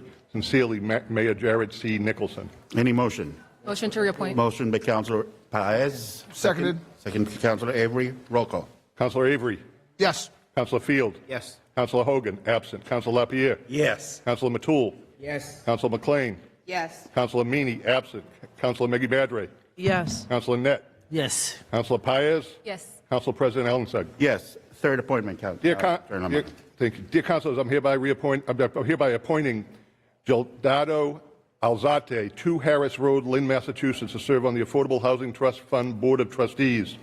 Mr. Alzate's term is effective immediately and will expire on October 1st, 2028. Sincerely, Jared C. Nicholson, Mayor. Any motion? Motion to approve. Motion. Second. Motion by Councilor Matul, second by Councilor Avery. Roll call. Councilor Avery. Yes. Councilor Field. Yes. Councilor Hogan. Absent. Councilor Lapierre. Yes. Councilor Matul. Yes. Councilor McLean. Yes. Councilor Meany. Absent. Councilor Meggie Madre. Yes. Councilor Net. Yes. Councilor Paez. Yes. Council President Allenside. Yes. Thank you. Congratulations, and thank you for serving our city. Do we have public hearing? There's no public hearings this evening. No public hearing. Please read public hearing to be set down. Petition of Raphael Corporation for a sign permit at 228 Chestnut Street. Petition of High Street Tire and Auto Repair for a motor vehicle repair service license at 228 Chestnut Street. Petition of Juan Perea Bar and Grill for a sign permit at 875, 877 Western Avenue. Petition of National Grid to install underground facilities on Linfield Street beginning on Dartmouth Street to 500 Linfield Street. Petition of National Grid to install underground facilities on Magnolia Avenue beginning on Canomo Avenue to the entrance of the new school. Joint petition of National Grid and Verizon to install 1 JO pole on Roland Avenue near Boston Street. Petition of National Grid to install underground facilities on the Linway near Hanson Street. Joint petition of National Grid and Verizon to install 1 JO pole on Tapley Street near Woodlawn Street. Yes, a lot of public hearings to be set down. Make a Any motion to set them down as a whole. Second. Set down by second by Councilor McLean. Thank you. Okay, committee reports. Committee on Public Safety and Criminal Justice, Councilor Field. Thank you, Mr. President. We have a unanimous vote by our committee. I make a motion to approve that appointment. Motion made. Second. Seconded. Second, Councilor Avery. All those in favor? Aye. Opposed? The ayes have it. Committee on Public Property and Parks, Councilor Matul. Thank you, Mr. President. We had a unanimous vote. Motion to approve. Any motion by Councilor Matul? Any second? Second by Councilor Field. Any those in favor? Opposed? The ayes have it. Licensing, Councilor Field. Thank you, Mr. President. We have a unanimous vote by the Licensing Committee. I make a motion to approve that. Second it. Second by Councilor Avery. All those in favor? Aye. Opposed? The ayes have it. Ways and Means Committee, Councilor Net. Yes, Mr. President, all unanimous vote of the committee, I make a motion to approve. Thank you. Any second? Second. Second, Councilor Matul. Would the clerk read the transfers, please? So there were no transfers laid over from the March 10th meeting. There was no emergency tonight, so the transfers will lay over till the April 14th meeting. Certified funds, $425,000 to community development for the Phase 1 Ames Park Restoration Project, $200,000 to the Lynn Planning Department for GAR restoration, $195,000 to Lynn Planning Department for public-private partnership with St. Mary's Lynn for reconstruction of GEAA Field, $50,000 to the Health Department to Mosaic Municipal Matching Grant Program to combat opioid use, $15,900 to the Lynn Police Department for the Project Safe Neighborhood Grant Program for FY26, $250,000 to Lynn School Department for the FY26 Fair Share Grant Program, $5,225 to the Lynn School Department for the FY26 Support Arts Vitality Program. Thank you, Attorney Lamanna. We have a motion by Councilor Net. Any second? Seconded. Second by Councilor Avery. Any discussions? Roll call. Councilor Avery. Yes. Councilor Field. Yes. Councilor Hogan, absent. Councilor LaPierre. Yes. Councilor Matul. Yes. Councilor McLean. Yes. Councilor Meany, absent. Councilor Miggy Madre. Yes. Councilor Net. Yes. Councilor Paez. Yes. Council President Allen Sugg. Yes. Do we have any other new and old business, Councilor? No, there's Net? no emergency voted by committee. Nothing. Thank you, Councilor Net. Subcommittee and council appointment, Councilor Miggy Madre. Thank you, Mr. President. We had an interview for the Lynn Human Rights Commission, one candidate, and we had a candidate for the Lynn Public Arts Commission. We are taking it under advisement, and we'll be making a decision soon. I would like to make a motion to approve. Motion, any second? Second. Second, Councilor Net. All those in favor? Aye. Opposed? The ayes have it. Committee on Personnel, Councilor LaPierre. Thank you, Mr. President. The Personnel Subcommittee met earlier and interviewed two candidates for the position of the Assistant City Solicitor, and coming out of that subcommittee unanimously was the name of Mara D. Cronin, and I would like to make a motion to approve and, through a roll call vote, her appointment. Any council appointment. Any second? Second. Seconded. Second by Councilor Net. Before we vote, I would like any discussion. I can invite Attorney Cronin to approach the podium in case there are questions from the other councilors who are not members of the Personnel Committee. You have in your desk there the Attorney Cronin's resume. You can do follow-up questions before we vote. Councilor Field. Thank you, Mr. President. And I just want to state what I stated during the subcommittee meeting. I want to thank our colleague, Councilor LaPierre, the chair of the committee, Mr. Russo, and Attorney Slattery. As I mentioned during my comments during the subcommittee meeting, they did an amazing job of presenting these two fine candidates, brought those two names forward to us, and it's certainly a challenge when you have to pick one out of two very qualified candidates. I think we did that, and I just want to, again, not an easy job for our representative and those making these decisions to bring forward such fine people that will represent us. So that's all I want to say on that. I told Attorney Cronin she's not off the hook yet because we have to vote. So even though you have been recommended straight to us, the other councilors still have questions. Councilor LaPierre. Thank you, Mr. President. I'd also like to offer, regarding Attorney Cronin's candidacy and the process, which was a very thorough one and a very transparent one in terms of our appointment and doing this in a public way with all of us having access to two real quality candidates. But Attorney Cronin emerged, and part of the reason why she emerged is her versatility and her experiences as an attorney and her background. But also, I would be remiss if I didn't mention that she will be the first woman to take on the role of an assistant city solicitor in our city's history. And I think having a female attorney in this particular office under the guidance day-to-day operations of City Solicitor Slattery and rounding out his office. He has been placed in a situation which was very unforgiving since January, his inauguration, because we had such a mass exodus from this department. And the need was such that we need to really have the best qualified people in these roles, and we need them to start, frankly, yesterday. So kudos to Attorney Slattery and Personnel Director Russo, who we worked very closely through the screening process with.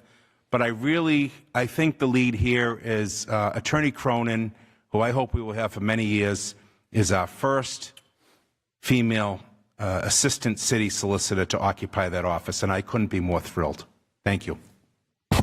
Councillor Paez. Thank you for applying and taking the time to meet with us. I just have one question, and probably already answered this, but I may have missed it. I guess one question I have is like, why do you want this role, and what do you hope to accomplish with it? So, as I mentioned in my interview, I've lived in the city for 17 years now, and I have enjoyed all of the volunteer opportunities that I have taken advantage of. I think those people in the Pine Hill Ward 7 community have sort of come to know me and my family as being always involved in all of the things going on in the community. So the ability to marry my professional experience and interests with the community I have come to love and that I call home is really exciting to me. Thank you. Thank you. Any follow-up question? Councilor McLean. Now, I don't have a question for Maura. I think you are a very qualified candidate. I don't have any, qualms with your resume. I think that you will be able to serve the city well. I do have a problem, though, with the process because, as this process went on, there was no real information given to the rest of the council about how things were going and who was being hired or who had applied. None of that information was given.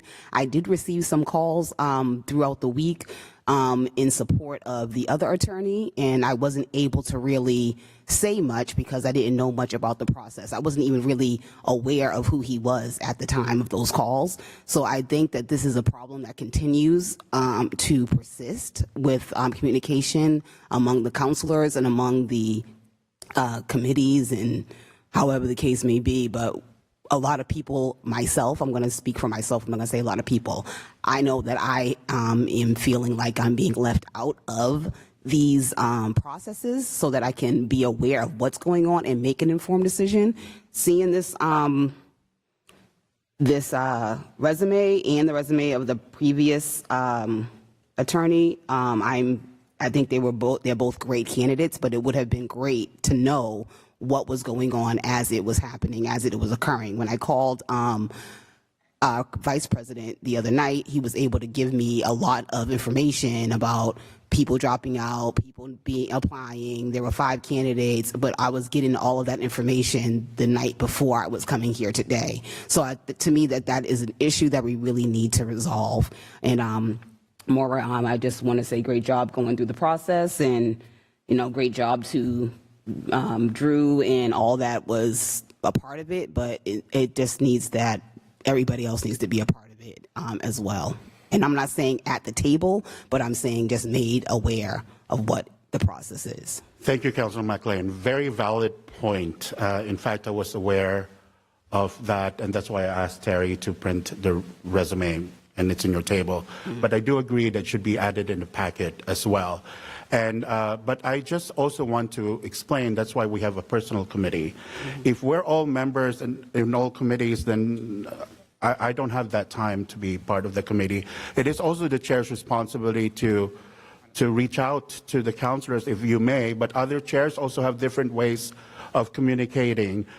The way I see it is also having Councilor Field and Hogan in the emergency committee when they represent us in the snowstorm, and we all have opinions and we get upset, but they represent us. And so the same process of having the personal committee. But moving forward, we'll take into consideration and we'll note with Terry that if we hire somebody, if we have interviews, and also personal committee chair to have that communications moving forward and have that packet of resumes added in our packets every Friday.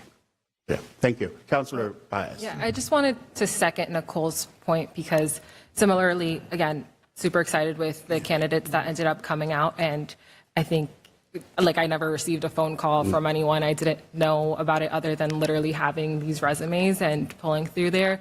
It wasn't until this morning I ran into a neighbor who knew you fondly and spoke well about your character. So it's really not being able to know these things, particularly within a role that is a person that we're going to have to rely on 24/7 and is basically our second hand when it comes to dealing with constituents, when it's doing literally every aspect of our role. So even though we may not necessarily want to or have the time to review these things, there are certain cases where we need to know and have a voice in terms of who we want to work with and collaborate with. So just seconding that and also adding the layer of what the responsibility and the interactions with the rest of the people who are being impacted by these choices. Those are very valid points. Thank you, lady councilors. Councillor Avery. Yeah, I think my two colleagues, nailed the coffin. But with that being said, is there something that this body, we have a rules committee. I think through you, Council President, this is something I think we need to start to look into so this doesn't continue to happen. And, I voice and hear their concerns, but, if it goes to the rules committee or something of that nature where if this position happens again, there's an outline of what we accepted and what we adopted to go through these types of processes. So it's just not, this is how it's done because of this current or this one or that one. I think maybe we should really look into maybe doing something like that so we don't have these continuing issues and making sure we're being transparent and fair to each and every candidate and most importantly to our residents of the city of Lynn. Thank you. Did you hear that, Chairman Nett, as the chair of the Rules Committee? Yes. I echo Councillor Avery's recommendations as well. A lot of our city's ordinances and rules have been, like what I mentioned, it's been a long time since the last time I've seen an ordinance meeting, not even rules meeting, since I became councillor. And I'm glad Councillor Lapierre probably have like 3 or 4 meetings already since January. So I think we need to reactivate some of those rules and ordinance. So thank you, councillors. Any questions? Just one last thought on the whole, with all due respect to my colleagues, Council McLean and Council Paez, certainly take those comments under advisement.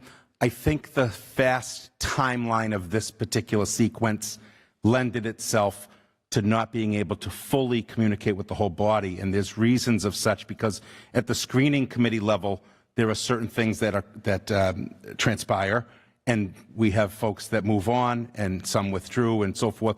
We spent a lot of time doing the interviews both on a Friday and a following Tuesday. That being said, both the council president and myself made sure we were communicating with the subcommittee of the personnel. That's not to say we didn't communicate fully to this portion of the agenda when the name is being recommended from that recommending body.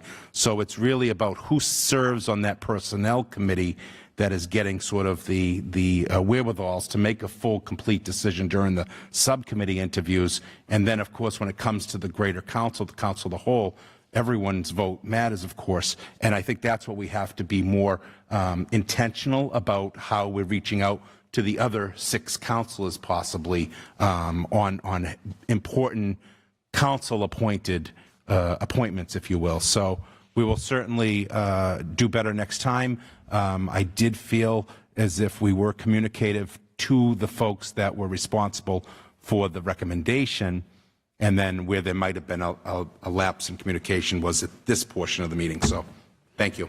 Yeah, Councillor McLean mentioned that last year as well about the way we communicate in the council. And I know it's always been like this, and we're trying to expand and elaborate and try to be as communicative as possible. So we all learn from this, and we will take note of that. But I know, before the Councillor Lapierre, I know you tried to communicate with me as president, but I'm also that type of councillor that I know there's a personal committee who's responsible and in charge of this process. That's why I stepped back and I let you guys make all the decision for us, because you're colleagues of us anymore. I don't know the other 2 applicants. In fact, I Facebook searched you, both of you, and you're not my friends. So that to me is actually still important, knowing that I might not have bias there because I'm only 1 vote out of 11 votes. And the Yes, other, Councillor. I was remiss when I didn't state, a lot of these, we actually invited both candidates come in early to have one-on-ones, and we are very aware of our open meeting law violation as well, so they can only have conversations with a couple of people at a time because of that, because the subcommittees of 5, you can't meet with more than 2, for example. So we were very cognizant of this is a real important political appointment, and as such, we did invite both candidates in at 4:45 and 5 o'clock in case they had some interaction with other councilors. But point taken, and we'll do a more formal, if it comes to us on one of our future appointments, and I am still the chair, that we will take all of this under advisement for sure. Thank you. And I just want to offer Yes, Councilor. one solution. Like I noticed that when there is issues and information being given during snow emergencies and things like that, we are given like updates. So in this case, an update of we have 5 candidates for the solicitor, not everybody be on the and meet and face to face with each of these candidates, but just saying these are the names that we have right now. And then later on in the process, we've narrowed it down to these names, like just to keep people updated, not so that people can be a part of the process, but so people can understand that what's going on during the process. 100%. Right. I totally feel you. Me not as council president because I get updates, and now putting my shoes to your shoes now. So we will make sure that will never happen, Councillor. Yes, Councillor Field. Thank you, Mr. President. I just want to say that I agree with everything that my colleagues mentioned, and I just want to say that I respect your position as we elected you as our president. You've given the chairs that authority, and you stood by us on the decision making. Whether you agree with Councilor Hogan and I, for example, on different stuff, that we bring forward. You've sat through those snow emergency meetings that we bring forward everyone's concerns as a collective body. But just to play devil's advocate just for a second, and I know we'll discuss this more through the Rules Committee with Chair Nett, some of these personnel interviews, if we get too ahead of ourselves with publicly announcing who these candidates are, it might actually set back the application pool, because a lot of these people that are applying are coming from other professional careers, and they may be seeking to make a change. And this isn't the case all the time, but the secrecy behind it of not bringing forward publicly their name, kind of as a respect to them as well, as far as the hiring process. So, loose lips sink ship, that kind of, wording. It almost plays against us sometimes in certain personnel decisions to bring forward, like we did today, 2 qualified candidates.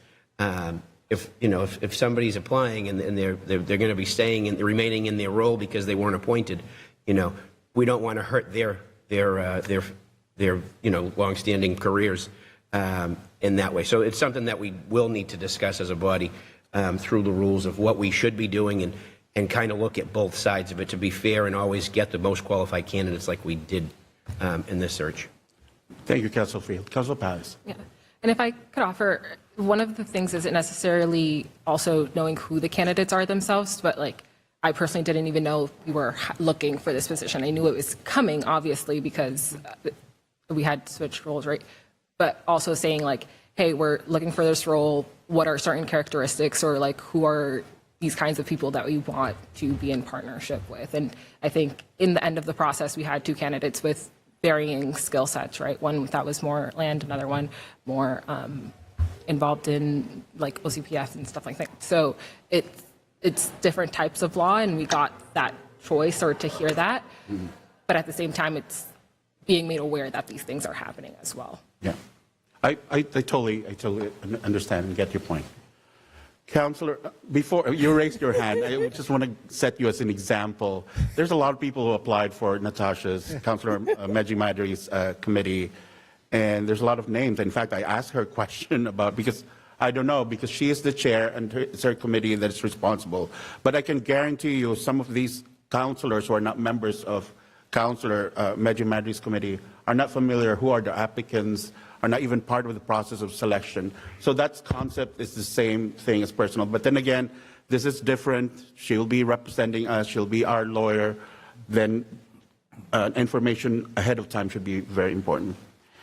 I see. Yeah, Sorry. Thank you, Mr. President. Sorry, not to reiterate everything that was said, but I agree with my council colleagues, as well as I know this was a tight turnaround, but I do feel like the deadline for March 10th to apply should have maybe been extended, so we could have got more applicants. And nothing against you, Ms. Cronin. I'm just saying that, like, our city is very big, and to get 5 applicants for a job that's so important as this seems like we should have maybe did more advertising or extended the deadline. That's just what I wanted to add to this conversation. Thank you. I take responsibility for that because I have a marching order for Councilor Lapierre and Drew Russo and Attorney Slattery is to hire our solicitor as soon as possible because we have nobody there sitting.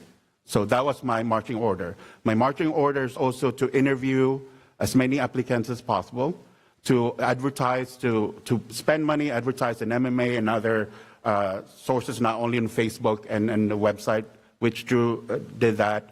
They had 2 or 3 interviews, so I would like to thank the 3 of you for doing that as well.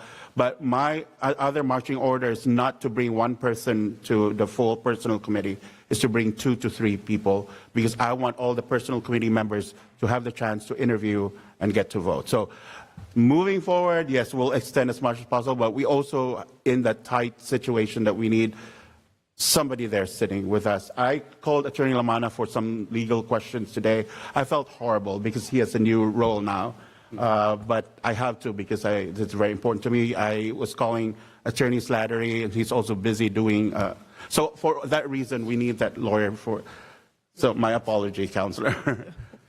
Councilor Net. Yes, as the chair of the rules, I will continue to work closely with the law department because there's a miscommunication.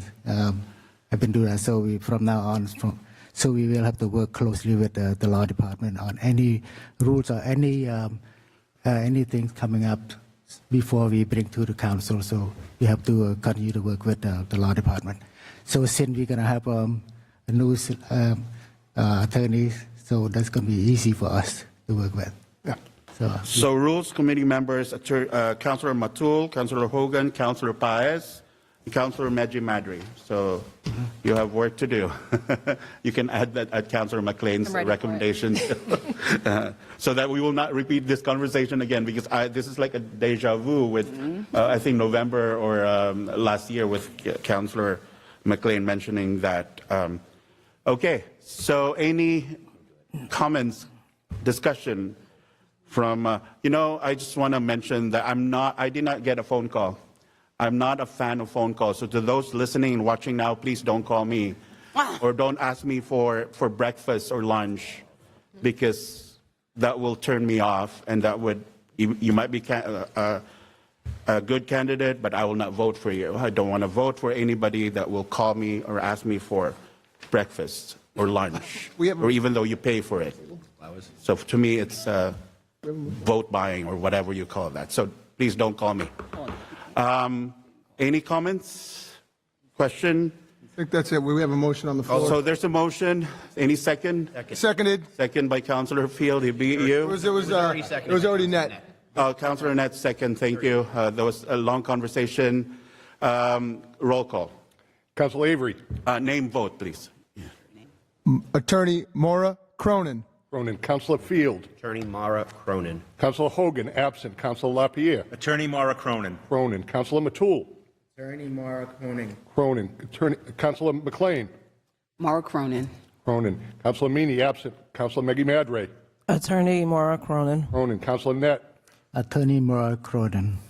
Cronin. Councilor Paez. Attorney Mara Cronin. Cronin. Council President Allenside. Attorney Maura Cronin. I just want you to know you're now part of the City of First. Thank you very much. It's an honor. And I would like to just want you to know also that it would be nice to see you facing me in every meeting. And I know this is unconventional, but I would like to invite you and your family to join me here, and the councilors, if you can interact, just congratulate Attorney Cronin.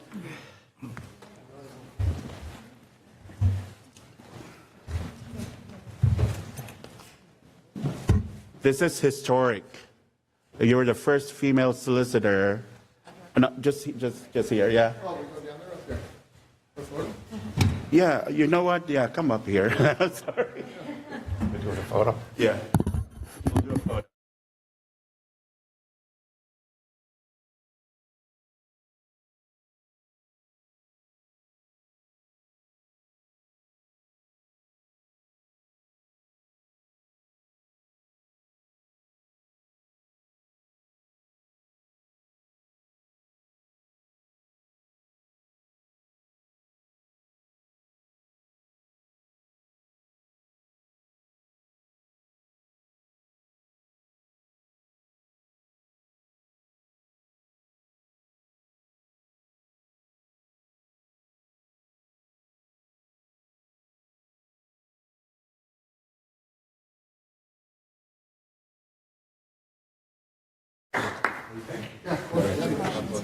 Thank you very much.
Old business, Attorney Lamanna. Old business. Your new business. Mr. President?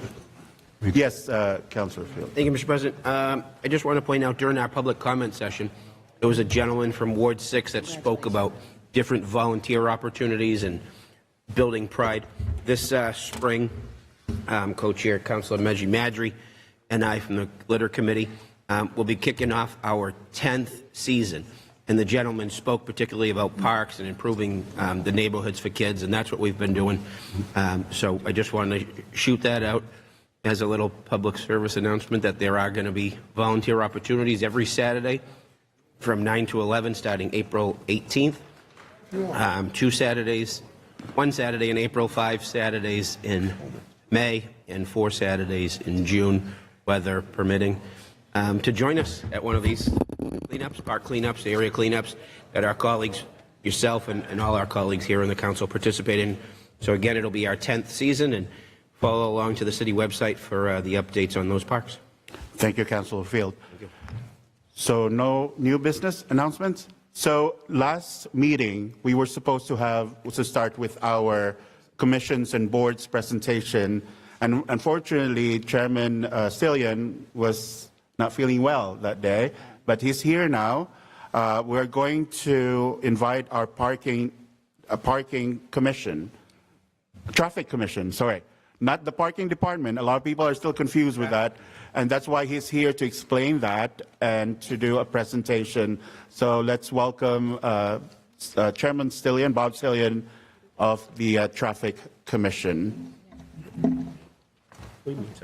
And I would like to inform the councilors that if you have questions after the presentation, just ask questions specific to the presentation and not current issues and concerns or projects in your wards.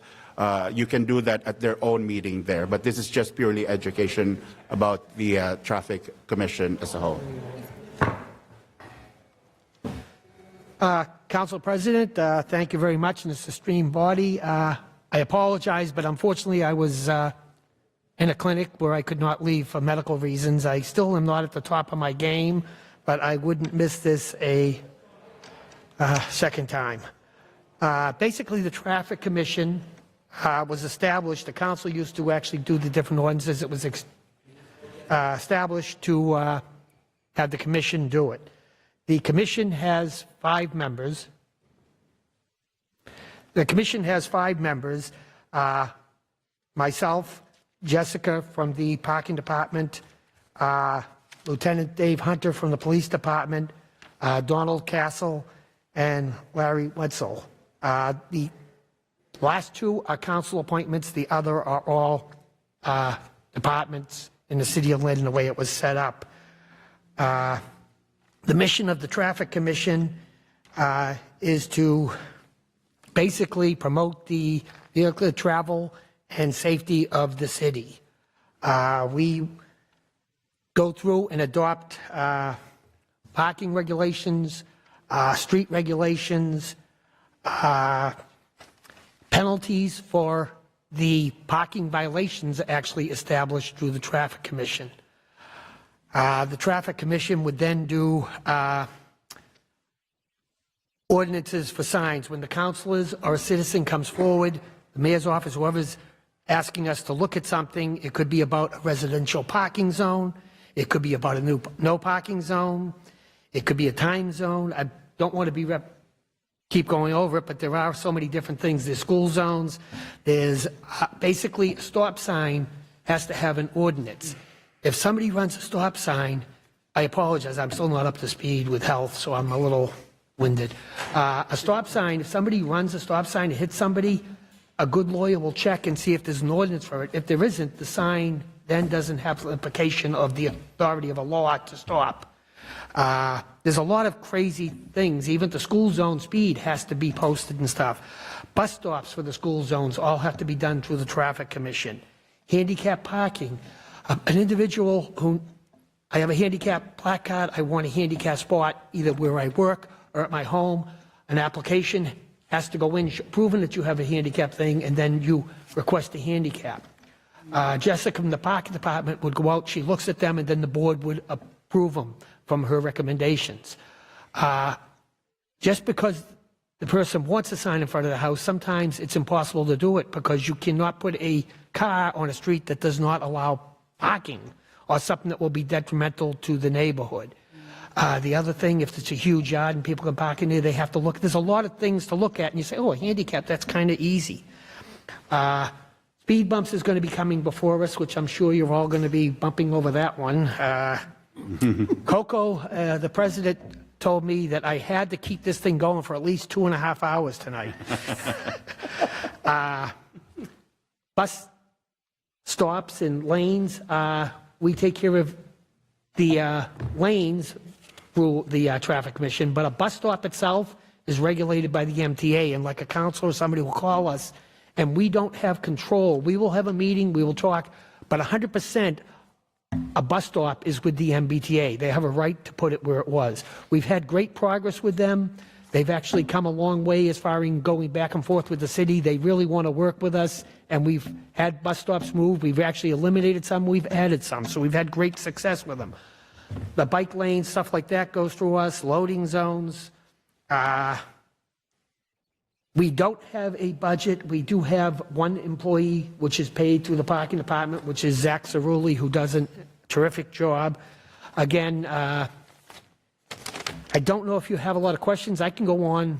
Coco said 2.5 hours, but I can go on forever. I don't know if you have questions, if there's something I can go into. I don't want to go into too much, but again, I will not do it here, but I will give anybody privately my phone number, because I made a mistake when I worked for the city, and somebody asked my phone number, and I said, oh, here it is, Counselor. And you'd be surprised how many citizens call you. Thank you, Mr. Stillian. Council President, through you, I just want to say I've had the opportunity to work with the Traffic Commission and our wonderful parking director, and it's been a good process. I know you highlighted the handicap thing, one of my constituents recently, and a few other things. So I appreciate your dedication and your hard work and your long commitment to the city as the former parking director as well. So, and you still showing up today, not feeling well and being here, shows what a real Lynner is, who's dedicated to the job. And Mr. Stillian, I appreciate everything you do for our city. Thank you for coming tonight. Thank you, Councilor. That's nice. Councilor Field. Thank you, Mr. President. I learned early on in my career as a city councilor that the city councilors don't make these decisions. You take a share of concerns from constituents, especially our ward colleagues, about things that Mr. Stillian mentioned, resident parking, for example, and try to explain to residents that it can be a headache. It can be, there's pros and cons of everything, or different suggestions that they have, different ideas that they have. And just one that I had particularly was I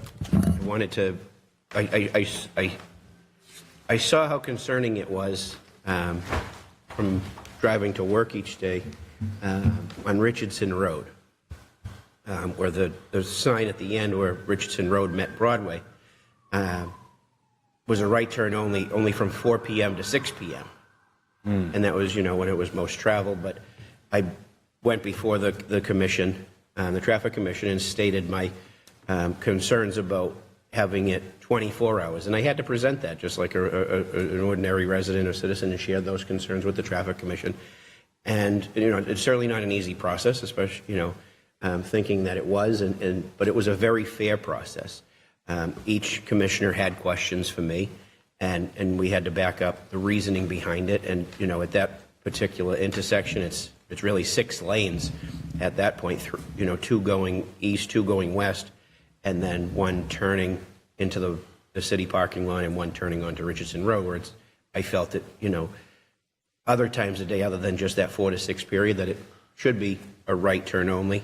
Seemed to me personally, in my opinion, that most of the people that were on Richardson Road were just trying to avoid Parkland Ave and avoid the light, and they were creating a very dangerous situation. In respect to the traffic commission, they took those concerns into consideration and did pass it. So that's just one example, many that we all, and how we rely on the traffic commission and how other residents, including ourselves, we're not, there's no power here as a body when we go before the traffic commission. We're just at every other concerned resident trying to bring different ideas to improve public safety and quality of life in our own neighborhood. So thank you to Mr. Stillian and everyone that serves on that commission. It's a very important commission in the city, and sometimes it goes unnoticed.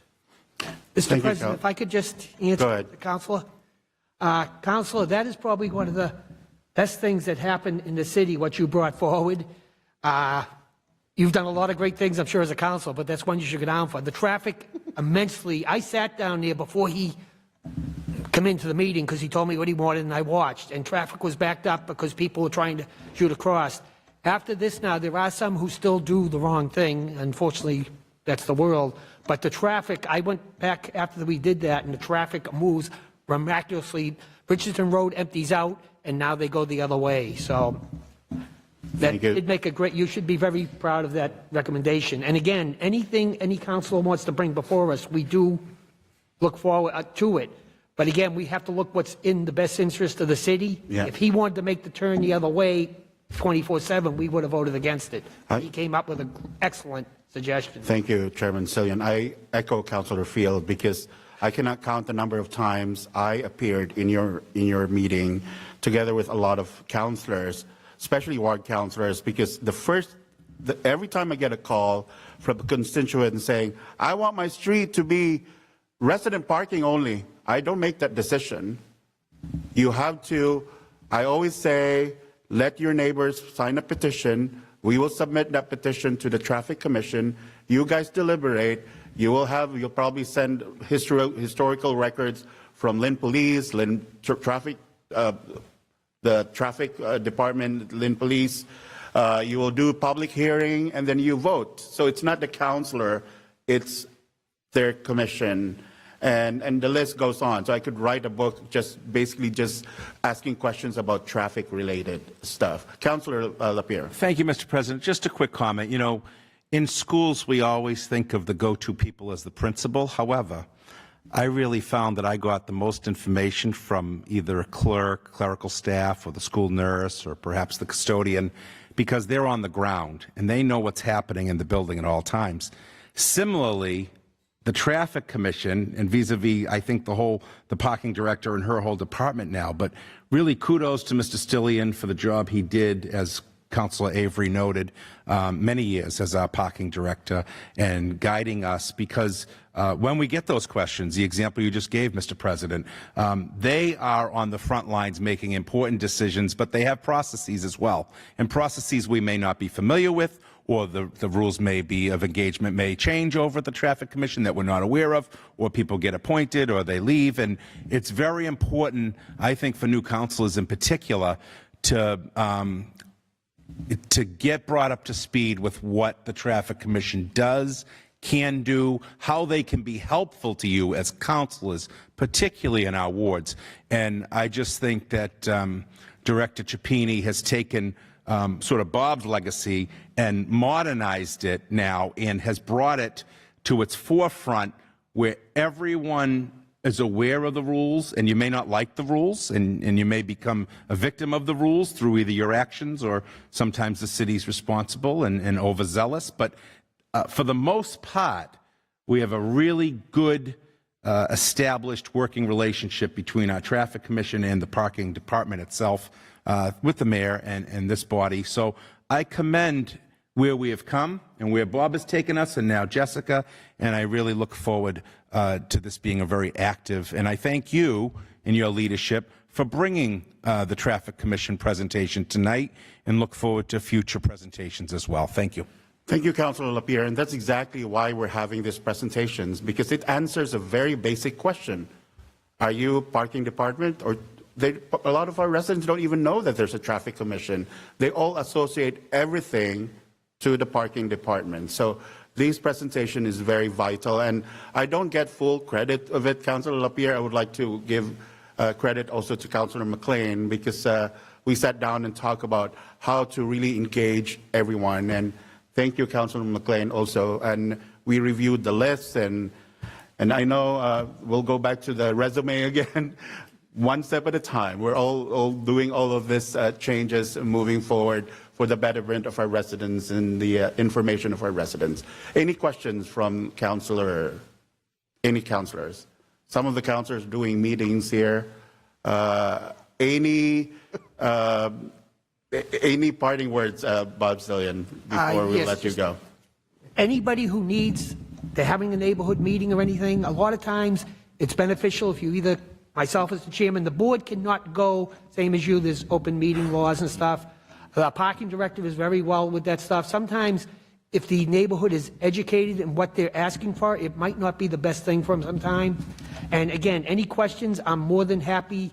I still get calls at 3 in the morning from police officers, so I'm very happy to get a call at any time if anybody has it.